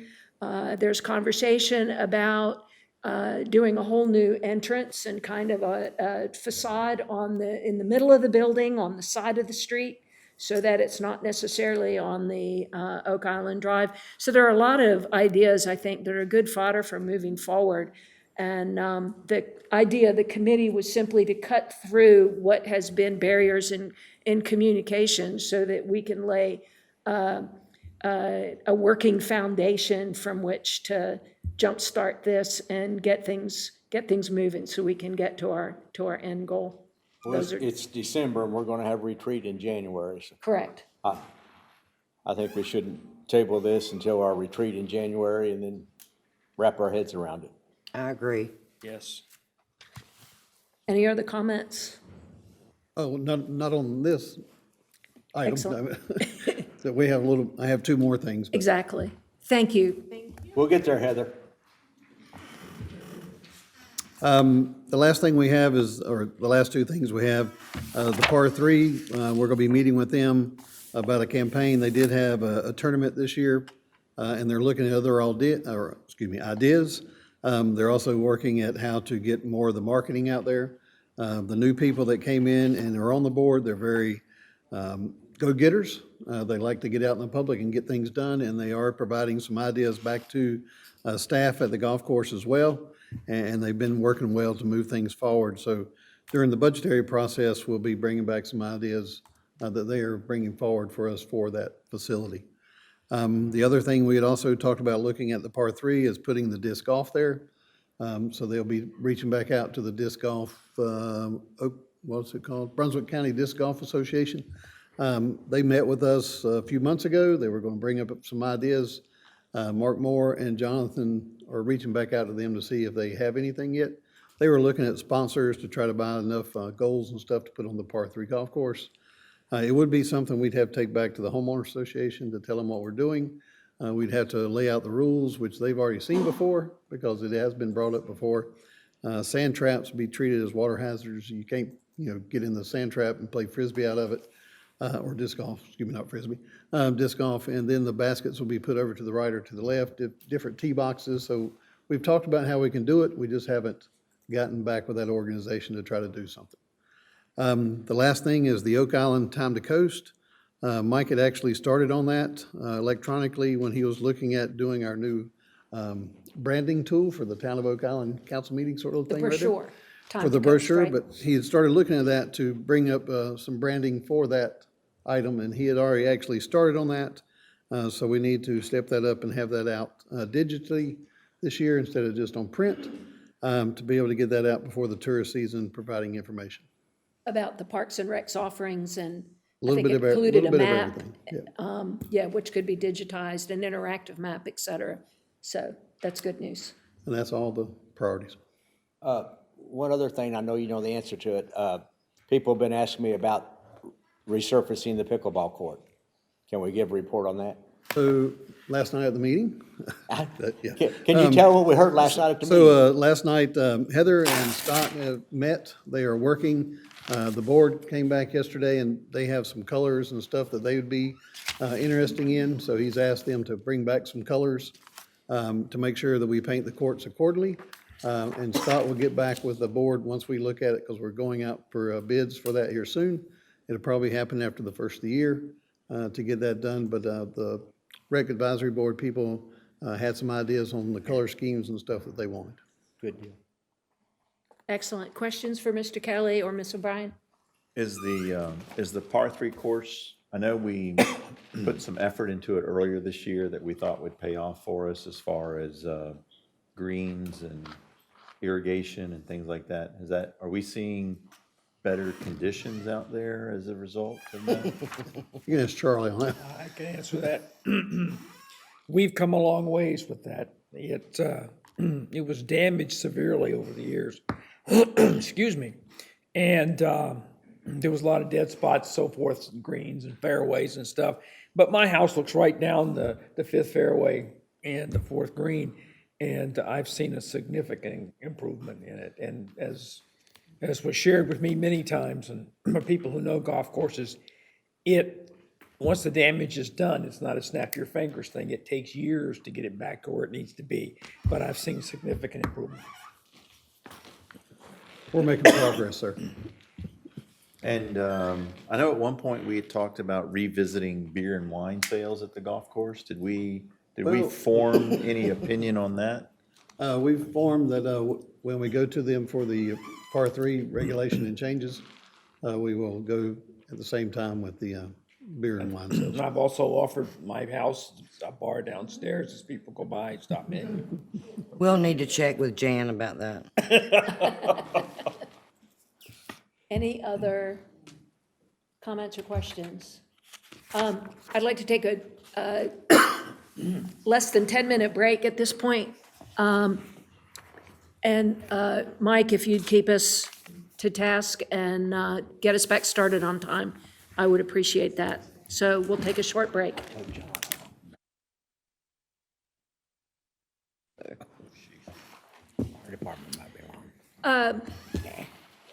Thank you for those of you that stayed. We'll reconvene our council meeting with new business. First on the item in new business is selection of a mayor pro tem. Is there a nomination? I make a Nominate motion. Mr. Bach. I'll second it. I was with All in that. favor? That was an easy one. Thank you. John, tag you're it. We hope you accept that I nomination. graciously accept. You can't vote for yourself and you can't self-nominate. It's just a thing. I want to say that I very much appreciate John's efforts. He's actually serving two jobs, having to support me as a new mayor. And if I'm doing well, it's to John's credit, and when I screw up, it's my fault. So thank you, John, and I appreciate you taking that on. Thank you. Consideration of the 2023 Town Council meeting schedule. Lisa? Yes, it's just in your rules of procedure to set the schedule for the next year. We have the 12 monthly meetings, and we also have 2 retreat dates in January, on the 17th and on the 31st. And I spoke with Councilmember Martin earlier, and I believe he's going to ask to change the June date. Change the June date. Let's look The at June February the 13th. 14th first. I am serving with a bunch of gentlemen who might want to be with their wives on Valentine's Day. So if you would like to, guys, you might want to speak up now. If you have wives that will be upset that you will not be there. That being said, then I think it'd be a good idea to change it. We put that on the record that I said that. Well, all means, yes, we should suggest changing Excellent that. suggestion. Yes. Do you have an alternative date? I do not, but Okay. I, The 15th, that'll work. It's Wednesday, the next the one. Wednesday, the 15th. 15th? the 15th is fine with me. No. No, Wednesday? Wednesday, oh, excuse me. Church tonight. Thursday, this is, I'm sorry. Monday, the 13th. That would be fine with me. That will work. Monday, the 13th, Mark, Monday, 13th. February, Monday, the 13th. Okay, Are you looking at your calendar, I am. Mr. Martin? That's too Is far it out. I've got okay nothing. to do February 13th? Mondays are tough.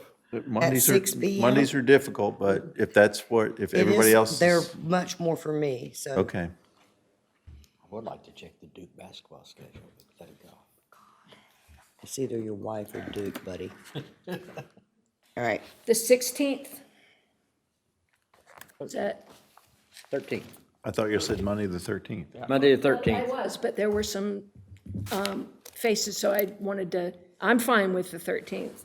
Monday the Others are, 13th. but would you rather have 16? I can't, to the extent I matter, I can't do the 16th. the 13th. Because we have a planning board meeting that day too, so that would be a lot. I can do it. I Okay. can do the 13th. 13th. Yeah. 13th. We'll suck it up.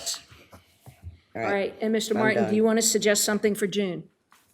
I'd like to just delay it to the third week, the June 20th.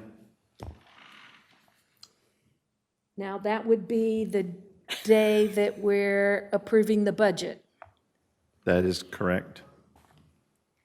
Is there a problem with that, Mr. Kelly Or Mr. Hatton? or Mr. Hatton? Trying to squeeze one more meeting in there somewhere, or what? Just in case. We're good with that date, sir. The 20th? Going once, going twice? Any objections? All right, so June would be the 20th. That still gives us time to get the budget Sure. done and in and voted on and, Sure does. yeah. We're good. Just as, it has to The be end of done it by the anyway. 30th, I Hopefully think. you know something by that point. Yes, we hope we're ready.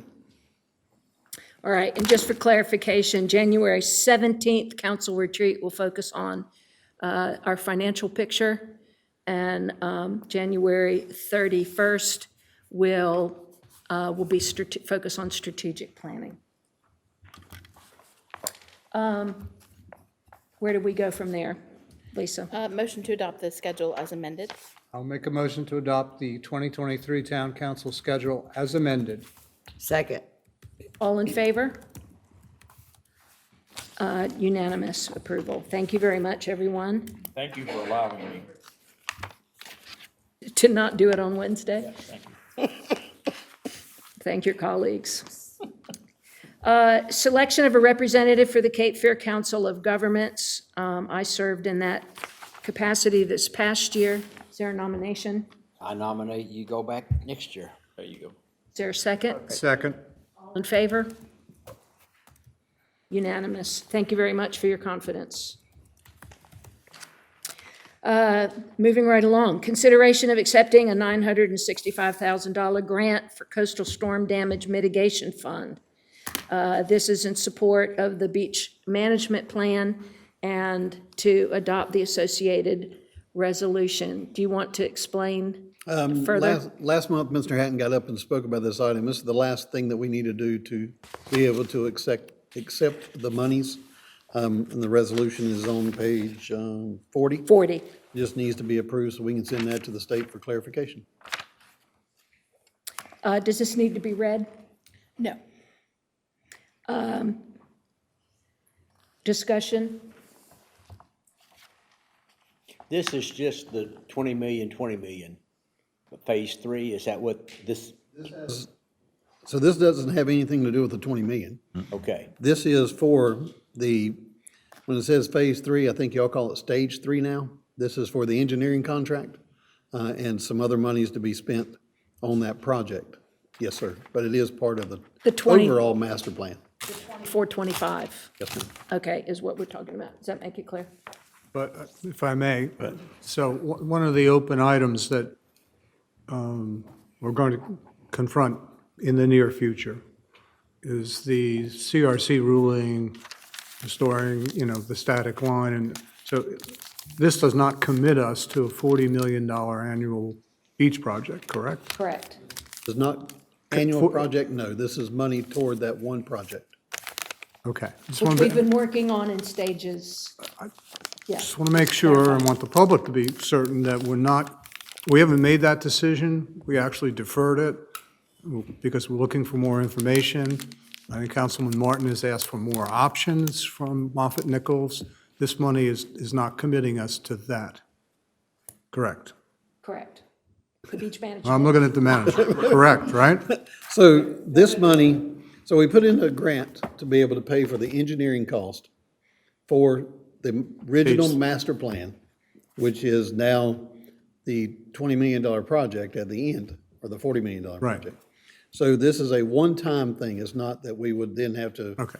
tie anything else to this project. It doesn't say you're going to do maintenance. It doesn't say you're going to do another project. It just says this is for this project. You have allayed my concerns.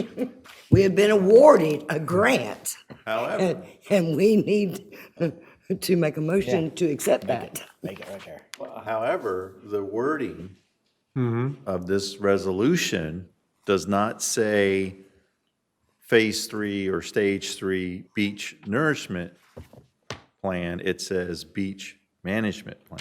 That's because that is the name that y'all changed that project to. And then later, the state identified what they changed the CRC ruling to match the same name. So these actually now have the names. This is the master plan, and if we need to change it back to say master plan, it doesn't matter. It's whatever y'all would like to call it. Y'all changed the name, when I say y'all, council changed the name to beach management plan. And then the state changed the CRC this past year, and in their new ruling, it's also called beach management plan. These are two different beach management plans. It does say phase 3 in the first whereas. Yes. And Phase 3 has not been voted on yet, is Correct. The We're contract in- has right, not the been voted contract on. has not been Correct. voted on. We are currently in Stage 2 or Phase 2, The data collection, yeah. right? Which, when are we going to get a readout on that, by the way? They will become making an annual report, I think it's in February. Okay. I think Councilman Martin has an excellent idea. Let's change the verbiage, even with the assurances on the record. I think that'll be cleaner. Call it Phase 3. FY 24, 25. So it's specific. I don't think it'll matter. Whatever y'all would like to change the name to. We just need to send something back to the state saying we have. We're going to take the money, yeah. So whatever you would like to call it. Why don't we call it that, Make a motion. We're just trying to get the free money. Understand, but I just want to be sensitive Yes, sir. to the designation of this free money. Understand? Not committing something that. And right, I don't want to commit to something that we haven't moved forward with what yet. if we propose, I'd propose FY 24, 25 beach mitigation or storm mitigation plan. The terms of the grant will dictate what we can and cannot use it for. but Correct. We have to ask for the money to even be in the game, so to speak, to get the money. Yeah, the grant spelled out that already, which is for engineering and analysis for that project.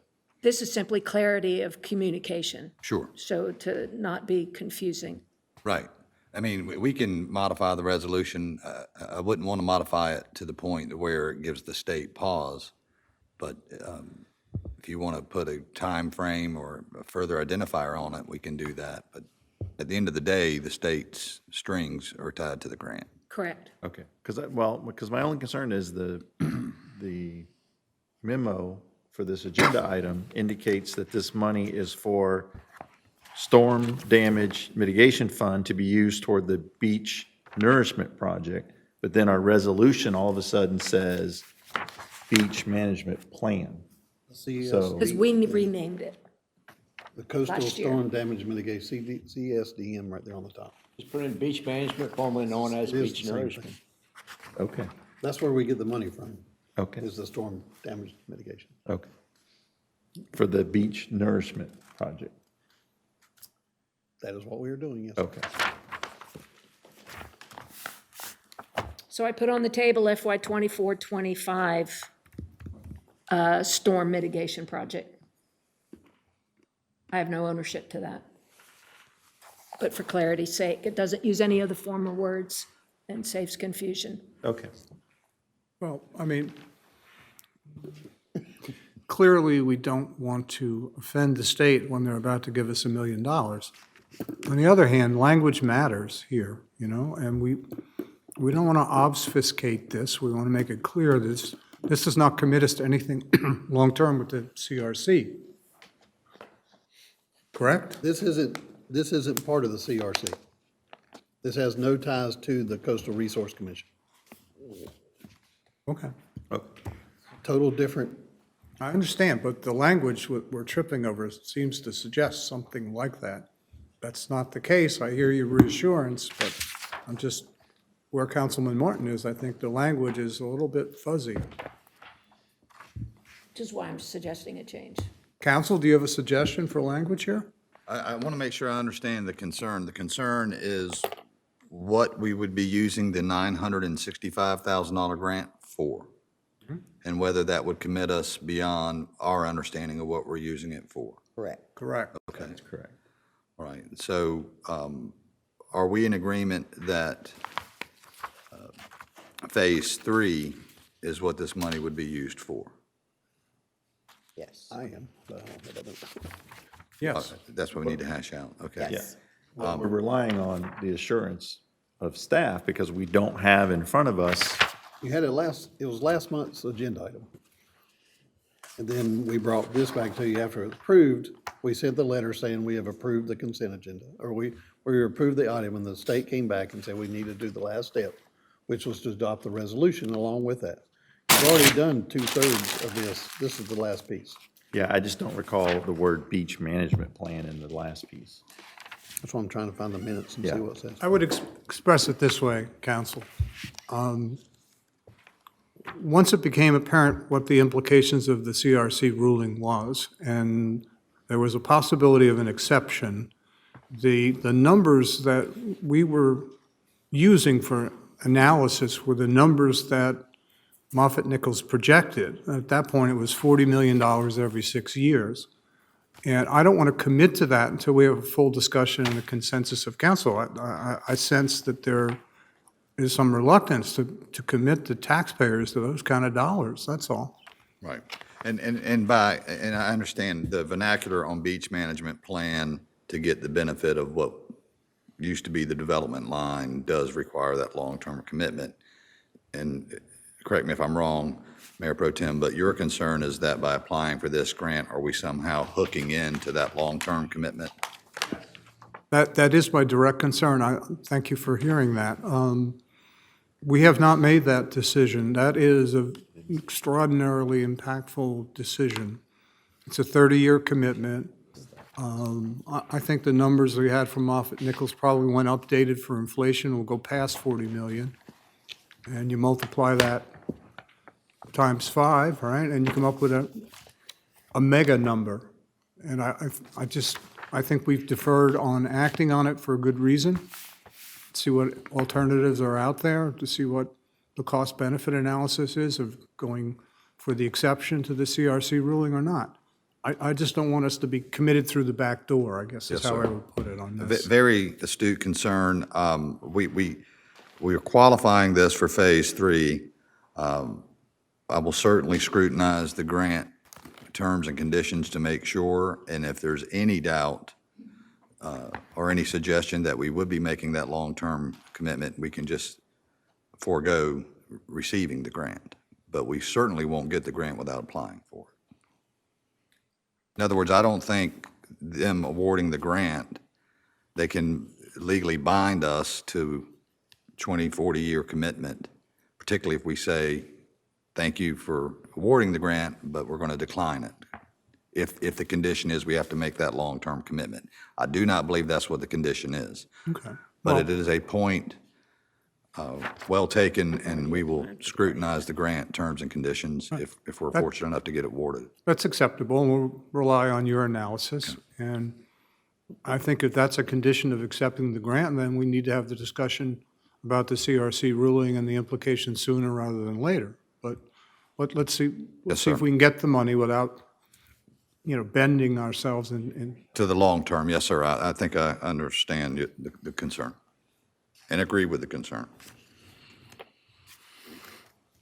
Ms. Kelly, do you have? No, sir. I was reading through the newspaper article.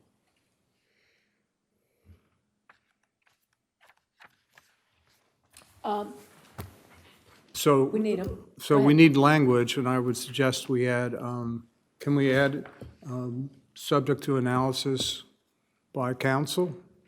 Or is that going to trigger something at the state level? Well, I'd rather tie it in to paragraph 1.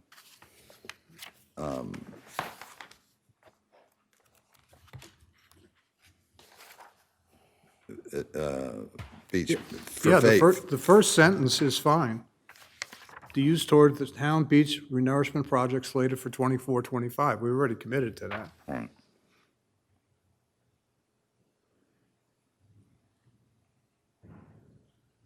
So then just do You like could the mayor say, said and put that provide in the financial resolution, assistance. Slated for 24-25. Correct. Okay, that does it? Fine. Okay. Did you get that, Lisa? Okay, I'll make a motion to adopt the Town of Oak Island Beach Management Plan as amended, 2022 CSDM Project Resolution as amended. Second. All in favor? Thank you very much. Unanimous.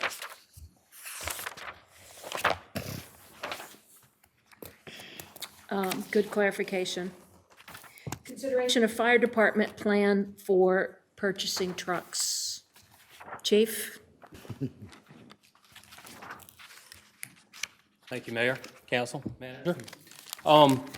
First, I would like to recognize the firefighters in the back of the room.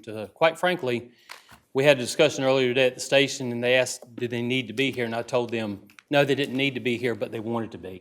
I want to say thank you to them. Thank you for the job they do, and thank you for being here to support me.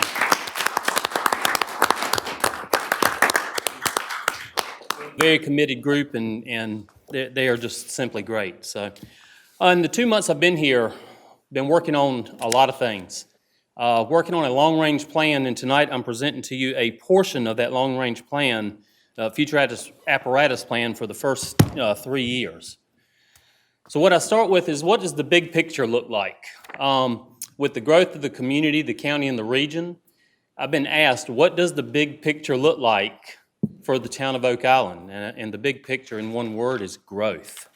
So let's look at what that big picture could look like. So we had the map here that shows, the town areas that are current and in the future. What we see is that we see 4 stations. That's what part of the big picture looks like. In those 4 stations, using NFPA standards, at 4 people per apparatus, you're looking at about 17 people per shift each day as the big picture goes.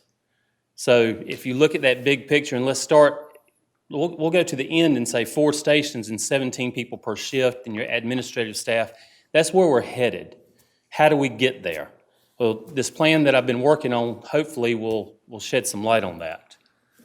Let's look at our current inventory. At Station 1, we've got one of the 4 KME engines that we had purchased 7 or 8 years ago.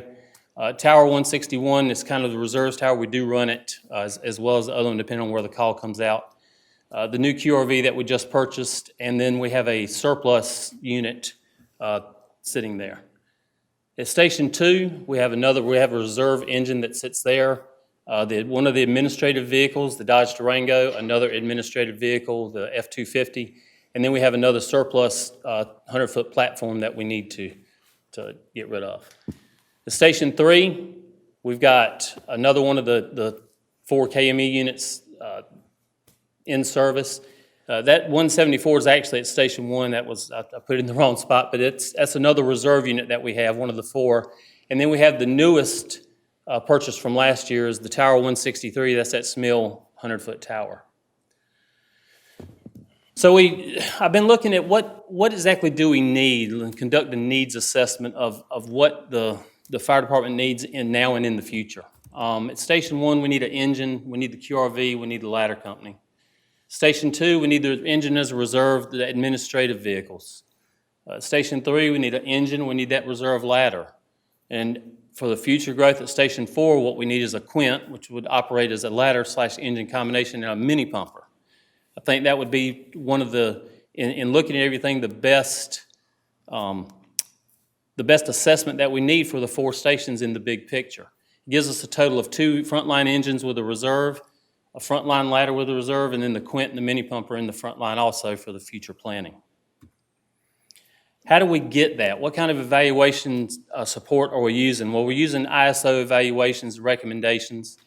We're using subject matter experts, both internal staff and external people.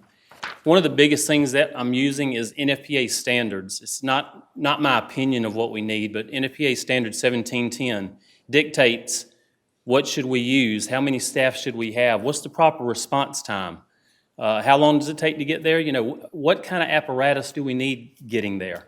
1710 addresses a tremendous amount of that. So it's not just an opinion, it's actual a standard.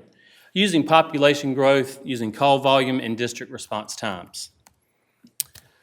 So one of the key plans and the reason I am here tonight is the 22-23 budget approved 2 used engines at $450,000 a unit, and then a used aerial platform at another $450,000. And my recommendation is that we reallocate some of those funds. My proposal is that we purchase 1 new Pierce Enforcer from Atlantic Emergency Solutions for a total of about $850,000. That we take that'll put a new apparatus in the fleet, and we place the fleet on an NFPA apparatus replacement scoring matrix.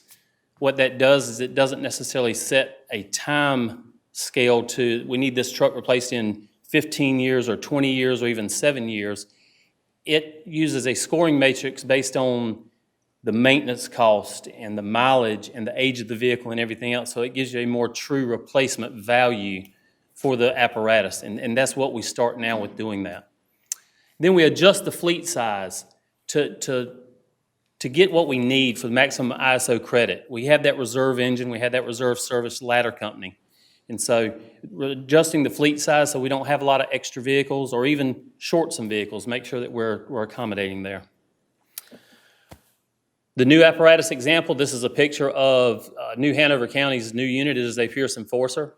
Horry County just purchased 5 identical units like that, and I just found out today that Pender County purchased 2 of the Pierce Enforcers and a Enforcer Quint, the 107 aerial company. So that's a very popular unit, and it's a very good unit to purchase. This is an actual schematic of the Pierce Enforcer that I had quoted from Atlantic Emergency Solutions. It's a very nice unit. It has a low hose bed. It's very user-friendly for the firefighters. It would make us a very good addition to the fleet. So where would all these units go as we proceed on in the plan? Station 1, we'd put our new purchase of 171, which would be the new Pierce Enforcer there, along with the new QRV and the tower. Station 2 would have a reserve unit, 2 administrative vehicles. Station 3 having one of the KME units and the new Smil tower. In year 2, my suggestion is that we replace the administrative vehicle with another F-150, and that we buy an additional Pierce Enforcer, which was slated in the original 3-year proposal. So that would put a new unit at Station 1 and at Station 3. In year 3, we would replace the administrative F-250 that we have now, which was also currently in the previous 3-year plan. Also in year 3, in preparation for opening of Station 4, we would purchase a new Quint 100-foot. It's actually a 107-foot Ascend is what it's called. And then we'd purchase the new mini pumper unit, which would be 174. And I will say that if the new station gets backed up a year, then we can back up this purchase for a year. But we do need to realize that we do have a lot of property up there on the 211 side, and that's something that will be in future presentations of response times and everything else. So I'm just trying to focus tonight on the reallocation of the funds for tonight. So our 3-year big picture, 3 engines with a reserve unit, 2 towers, with one being a reserve unit, a Quint, a mini pumper, QRV, and 2 administrative vehicles, with all that you see there highlighted in green being new vehicles over the 3-year period. While I know that the years 2 and 3 are proposed, the primary request now is for the reallocation of the current funds to better prepare us to achieve this future planning. And I will take any questions. Well, first of all, congratulations on developing a strategic plan. This is something that we've been asking for quite some time. And it seems that a good portion of our population is in denial. There is going to be explosive growth. Here's the question, though. I'm not sure that a 3-year timeline isn't a bit too aggressive, because based on the information we have, Williamson is 3 to 5 years out. We are borderline in a recession. Pine Forest, it's hard to project where those numbers will be. And what's the name of that other, the alphabet soup? Yeah, thank you. They're laying some preliminary infrastructure. So I'm just thinking about this from a cost perspective. If we can go out 5 years, right, it spreads the cost a little further rather than 3 years. But bravo for doing that kind of an analysis. So what I hear you say is we have too many vehicles, too many old vehicles, and we need to upgrade, and we need to be ready when the mainland comes online. I just think 3 years, given the current situation with the Williamson tract and given the economy, we could probably go further out. And you seem to suggest, you just said you could delay a year. I think putting it in a 5-year plan would make even more sense from a cost perspective. But again, thank you for laying it out. It's very clear what we need to do. Thank you, sir. And we're Yes, also going to need to hire more firefighters. That's obvious. too. Yeah, yes, sir. Yeah, I That's one of our understand that. goals, and we've actively been doing that. And we could take that year 3 further out, depending on what the growth on the mainline side is. The first 2 years, I think, while it is a little bit aggressive buying the 2 trucks back to back, I think that is a very positive thing to get some new apparatus in here, so we're not spending a lot of money on the maintenance on the older apparatus that do need to be replaced. So let me ask the companion question here. So every year in the budget, we go through this, and we understand that firefighting is really unique in terms of the equipment demands, the hardcore assets, the trucks themselves, but the turnout gear, oxygen, all the things the people need is also a yearly consumable expense. Yes, sir. So is it your projection that you'll be hiring people commensurate with the expansion of the fleet, or is that something you can live with, again, going out 5 years? You don't really need that many more firefighters until you open Station 4, correct? Right. We will, in the long-range plan, in the future plan, as we go into work sessions and everything else, we will be talking about some wishes for some additional personnel to upstaff right now. But the considerable amount of staffing would come in the future as the growth comes. We're bringing online Station 4 would be, the biggest hit. Backfilling and doing upstaffing all 4 stations, that takes a lot, and that's way down the road. I do agree. Adding some people as we currently stand, getting our staffing up. If we adopt NFPA 1710, where we're putting 4 people on each apparatus that we currently have staffed, that's what I think our goal needs to be. And of course, I will have follow-up presentations for that. But if we take the 2 apparatus that I'd like to replace in the next 2 years, you're talking about adding probably 3 more people into the next budget year, and that would give us the 4 per engine. Well, let me just say, the other thing I like about your presentation is it's standards-based. So as you pointed out, it's not your opinion. Right. I'm just worried about the cost. I don't want us to have a beautiful plan on paper that we can't afford. And I know manpower and equipment for the manpower is also an expensive additional cost. So it sounds like we can shape this in a way that we can budget for it and therefore actually deliver it.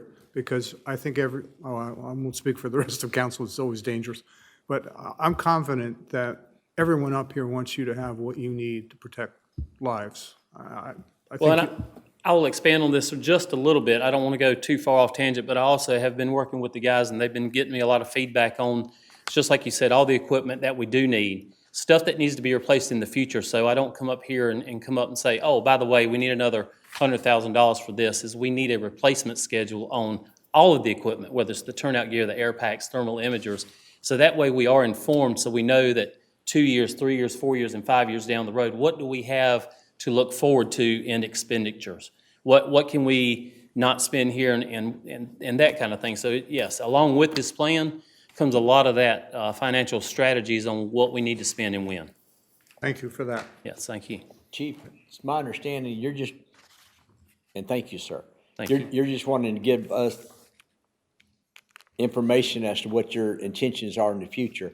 But right now, you're not asking to change your budget or modify anything. I just want to reallocate the funds that were prior approved for this year so we could, what I don't want to have happen is I've got this vehicle that I know is sitting there going to be produced, and we could actually receive it probably March or April, which most vehicles are 24 months out now if we were to order one.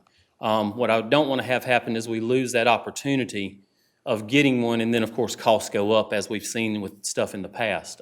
We have an opportunity to grab a hold of a really nice vehicle that would suit us very well. So that's the primary goal tonight, is reallocation of those funds, and then just give y'all a brief insight of what we're looking at for the long-range plan. Get some dead weight out of your left pocket and put it over in the right pocket. Yes, sir. I understand, sir. And well, more importantly, I don't know if people caught on to it, because you went through that kind of quickly. I tried to slow down. Yeah. So we budgeted 2 used engines Yes, at sir. $450 each. Yes, sir. Which was $900,000. Whereas we can get a brand-new engine and forego 2 used engines and save $50,000. Yes, sir. So And- it's not just moving money around, it's you've effectively looked for cost-saving measures while uplifting our apparatus and putting us on a better maintenance plan going forward. And I'm assuming that means you're also deferring the $450,000 that we had in there for a used ladder. Is that Yes, sir. correct? So then that money may be allocated to refresh what? What is the intent now Is for we the could take that additional 450,000 and actually move it to the following year. Okay. There's half of our purchase on another new engine. I'm really looking forward to our budget workshop in the spring. Thank you. Very thorough, sir. Thank you. Is there a consensus, or we would like a consensus, or something to proceed? You need a motion or just consensus? Consensus. This would be even better. Okay. Well, so we're essentially giving the chief authority to reallocate his budget. Is that? Yes, sir. Is that sufficient? Reallocate budget numbers as presented to council 1213. Okay, I'll make that motion. Is that tantamount to a budget amendment? We won't really do the official budget amendment until the purchase of the vehicle. Okay. Are we I'll good? second Councilman Bach's Are we good with that motion? I'm sorry. Yes, sir. Yes, thank you. Thank you, Councilman Crowe. second. All in favor? Excellent. Chief, great job. Thank you. Thank you very much. Thank Thanks you. to all the staff for all you do. Thank you, Chief.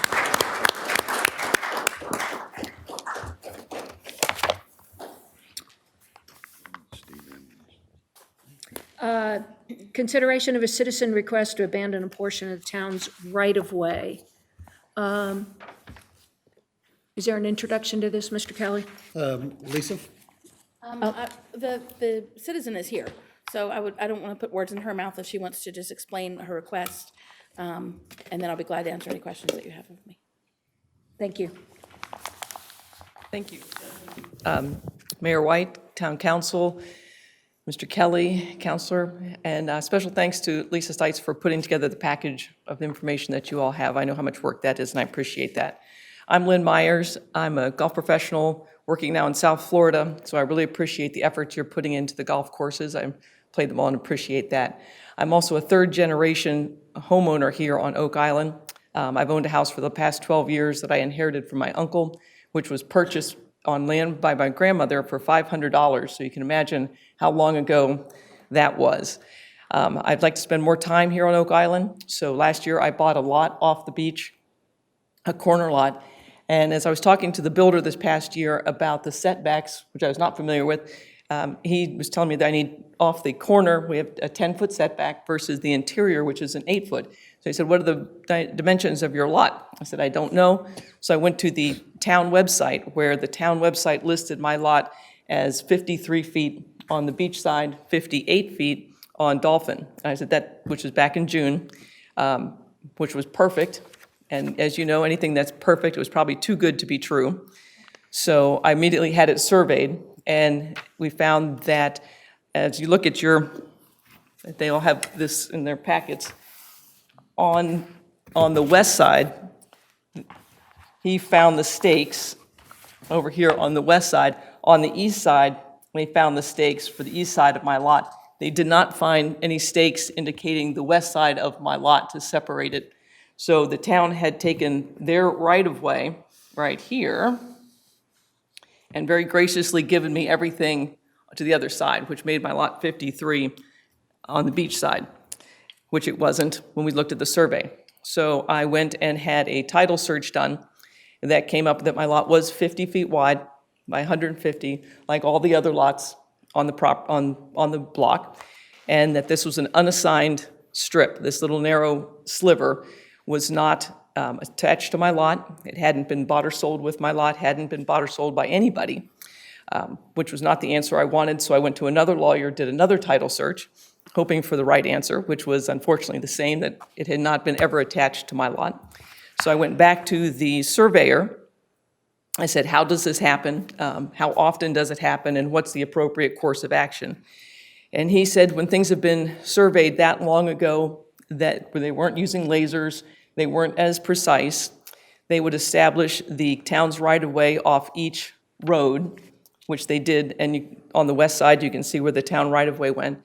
And then they do 50-foot wide lots all the way down, and when they got to the end, there happened to be 3 feet left over. So they didn't even set stakes in that case, so it looked like my lot was 53. There were no stakes there to be found. And it turns out it happens more frequently than you would think, especially on things that were done that long ago. It's happened before on many of the corner lots here on Oak Island. Sometimes it's a foot, sometimes it's more than that. So I asked him, what's the appropriate course of action? And he said, some people do a quit claim and just redo the paperwork, boom, they take the little sliver and off they go.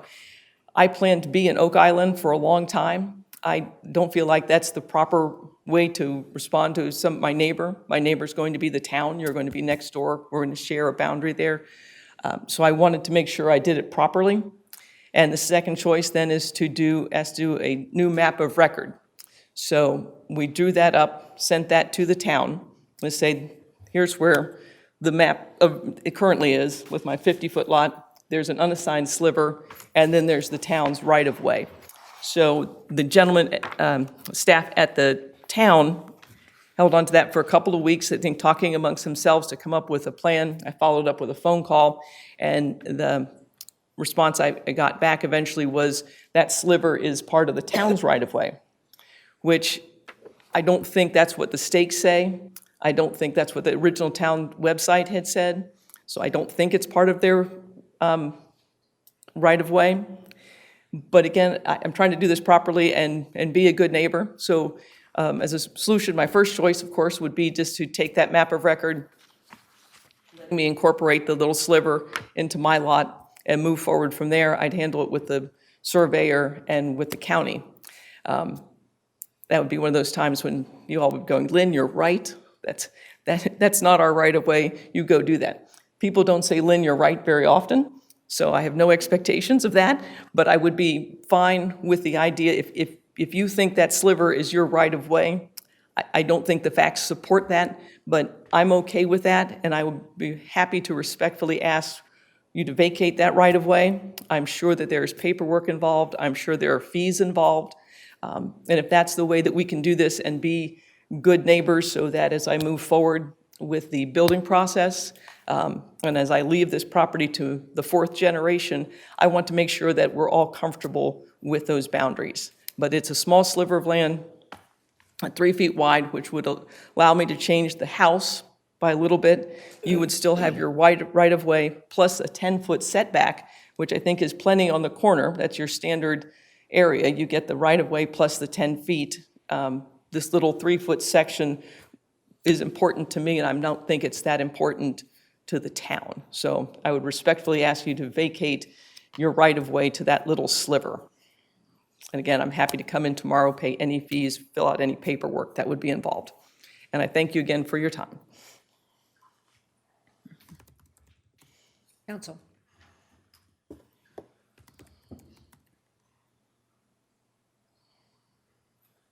Well, I understand what you seek. But I also know that the administration has recommended against this. It would be unprecedented. So I'm not persuaded. Well, I think they recommended against it by claiming it was their right-of-way, which I don't think the facts back up. So again, I would be happy to play it that way, but I think if you look at where those stakes are, it talks about the right-of-way, and if you look at where the town's website had indicated that they thought it was, again, I don't think they back that up. But let's just say we have a difference of opinion on that. What did your deed say when you bought the property? It's the 50-foot deed. It's just that there's the unassigned sliver that nobody owns. If I had to, it will make a difference to me. I don't think it makes a difference to the town. And I don't think the facts back up that it's part of your right-of-way. But again, I'm happy to respectfully ask you to vacate that and do it. That was the recommendation from them, was that I asked for that, for you to vacate the right-of-way. I have a question. It may be for Mr. Eads, I'm not sure.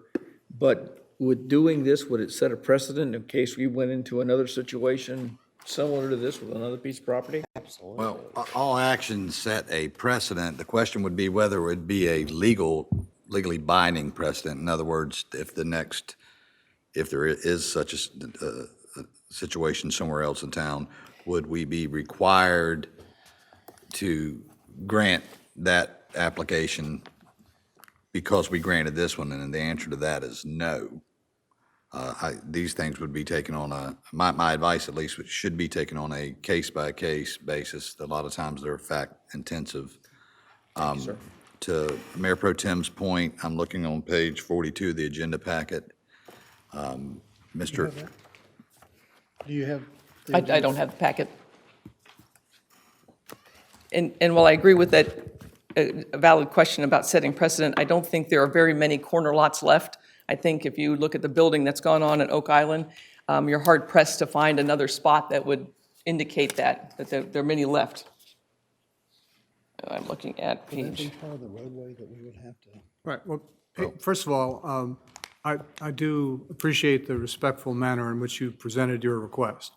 But the way I read this, there's a difference of opinion, and there's a management recommendation not to give part of the right-of-way to you, or to vacate it as you choose to describe it.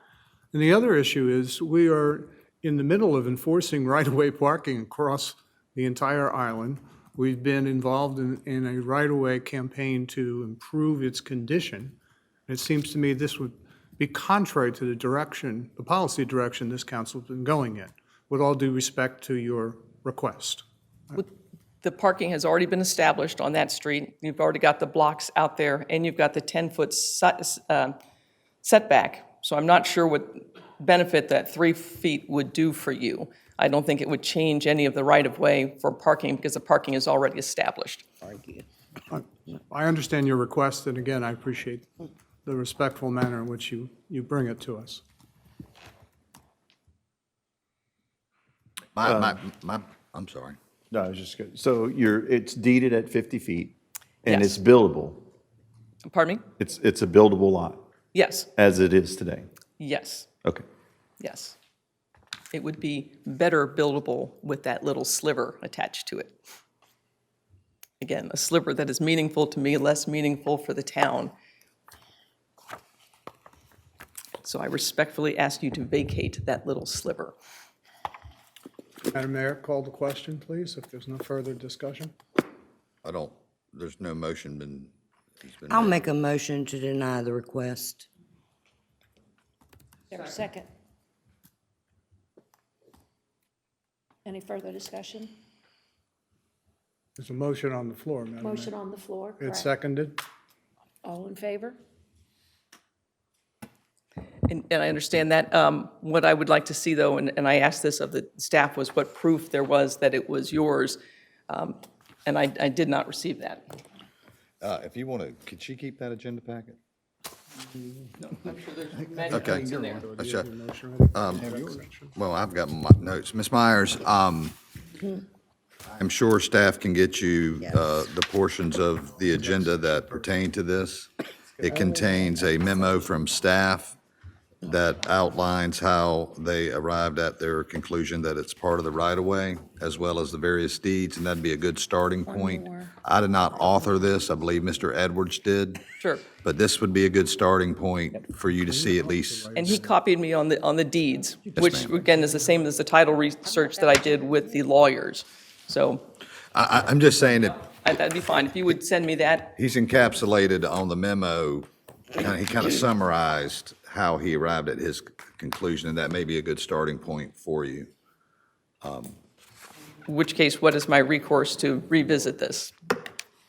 Well, I can't give you legal advice. Right now, the request was to close the right-of-way. You don't. Okay, I wouldn't either. When you close the right-of-way, that's a statutory process. You didn't ask to buy the right-of-way. You didn't ask for an easement on the right-of-way, so I'm not comfortable giving you legal advice because I'm not your lawyer. No. But you said you wanted to see how staff arrived at their opinion, and I'm trying to help you with that. And I understand that, because he sent me the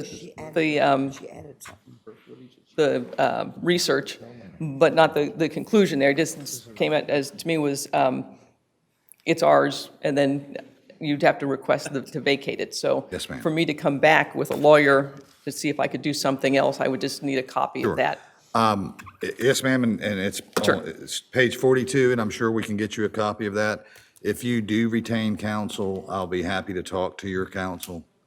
Okay.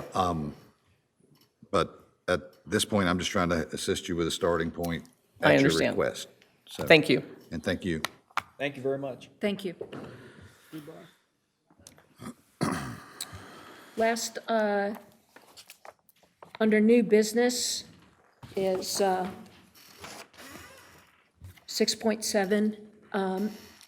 Our representative, Mr. Miller, has asked council for any foreseeable assistance that he may provide to Oak Island, to council, if there were any action items that are needed, and that he would prefer to have those in December as he prepares his agenda when they, for reconvening in January. And I think I've spoken with most of you. Lisa has agreed to collate that list and get it back out to us for consideration. Is there any action that we need? Not this time? Not particularly. Is it possible to get those to Lisa by midweek next week? Yeah, Councilman Martin's, he submitted his today, so we have his. Excellent. Very good. Is it that long? No? Is it that long? It's understandable that he, I mean, that there will be others as we work on our strategic plan. There is also some initial conversation with Mr. Kelly about a potential trip to Raleigh to visit our state representatives in January after or early February after we've completed our 2 retreats. So you might want to keep that in mind as well. Any I think, discussion? Madam Mayor, if the list is going to be sent around and we have a chance to devote more time to it than the present hour, I think that would be a sensible course of action. We don't need a motion, correct, Council? Correct. All right.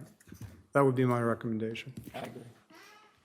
So by the 20th, do you think you can get something to Lisa? That would be excellent.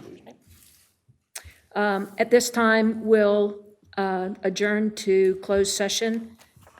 I'll make a motion to go into closed session to consult with the town attorney to preserve the attorney-client privilege pursuant to NCGS 143-318-11A3. And A6. And 6. And We all 6. agree and we're impressed that you've All in memorized that. favor? That's unanimous. Thank you very much. For those of you that won't be here when we return, thank you very much for coming, and we appreciate And your it interest wasn't and on there, so I didn't participation. need to make that motion.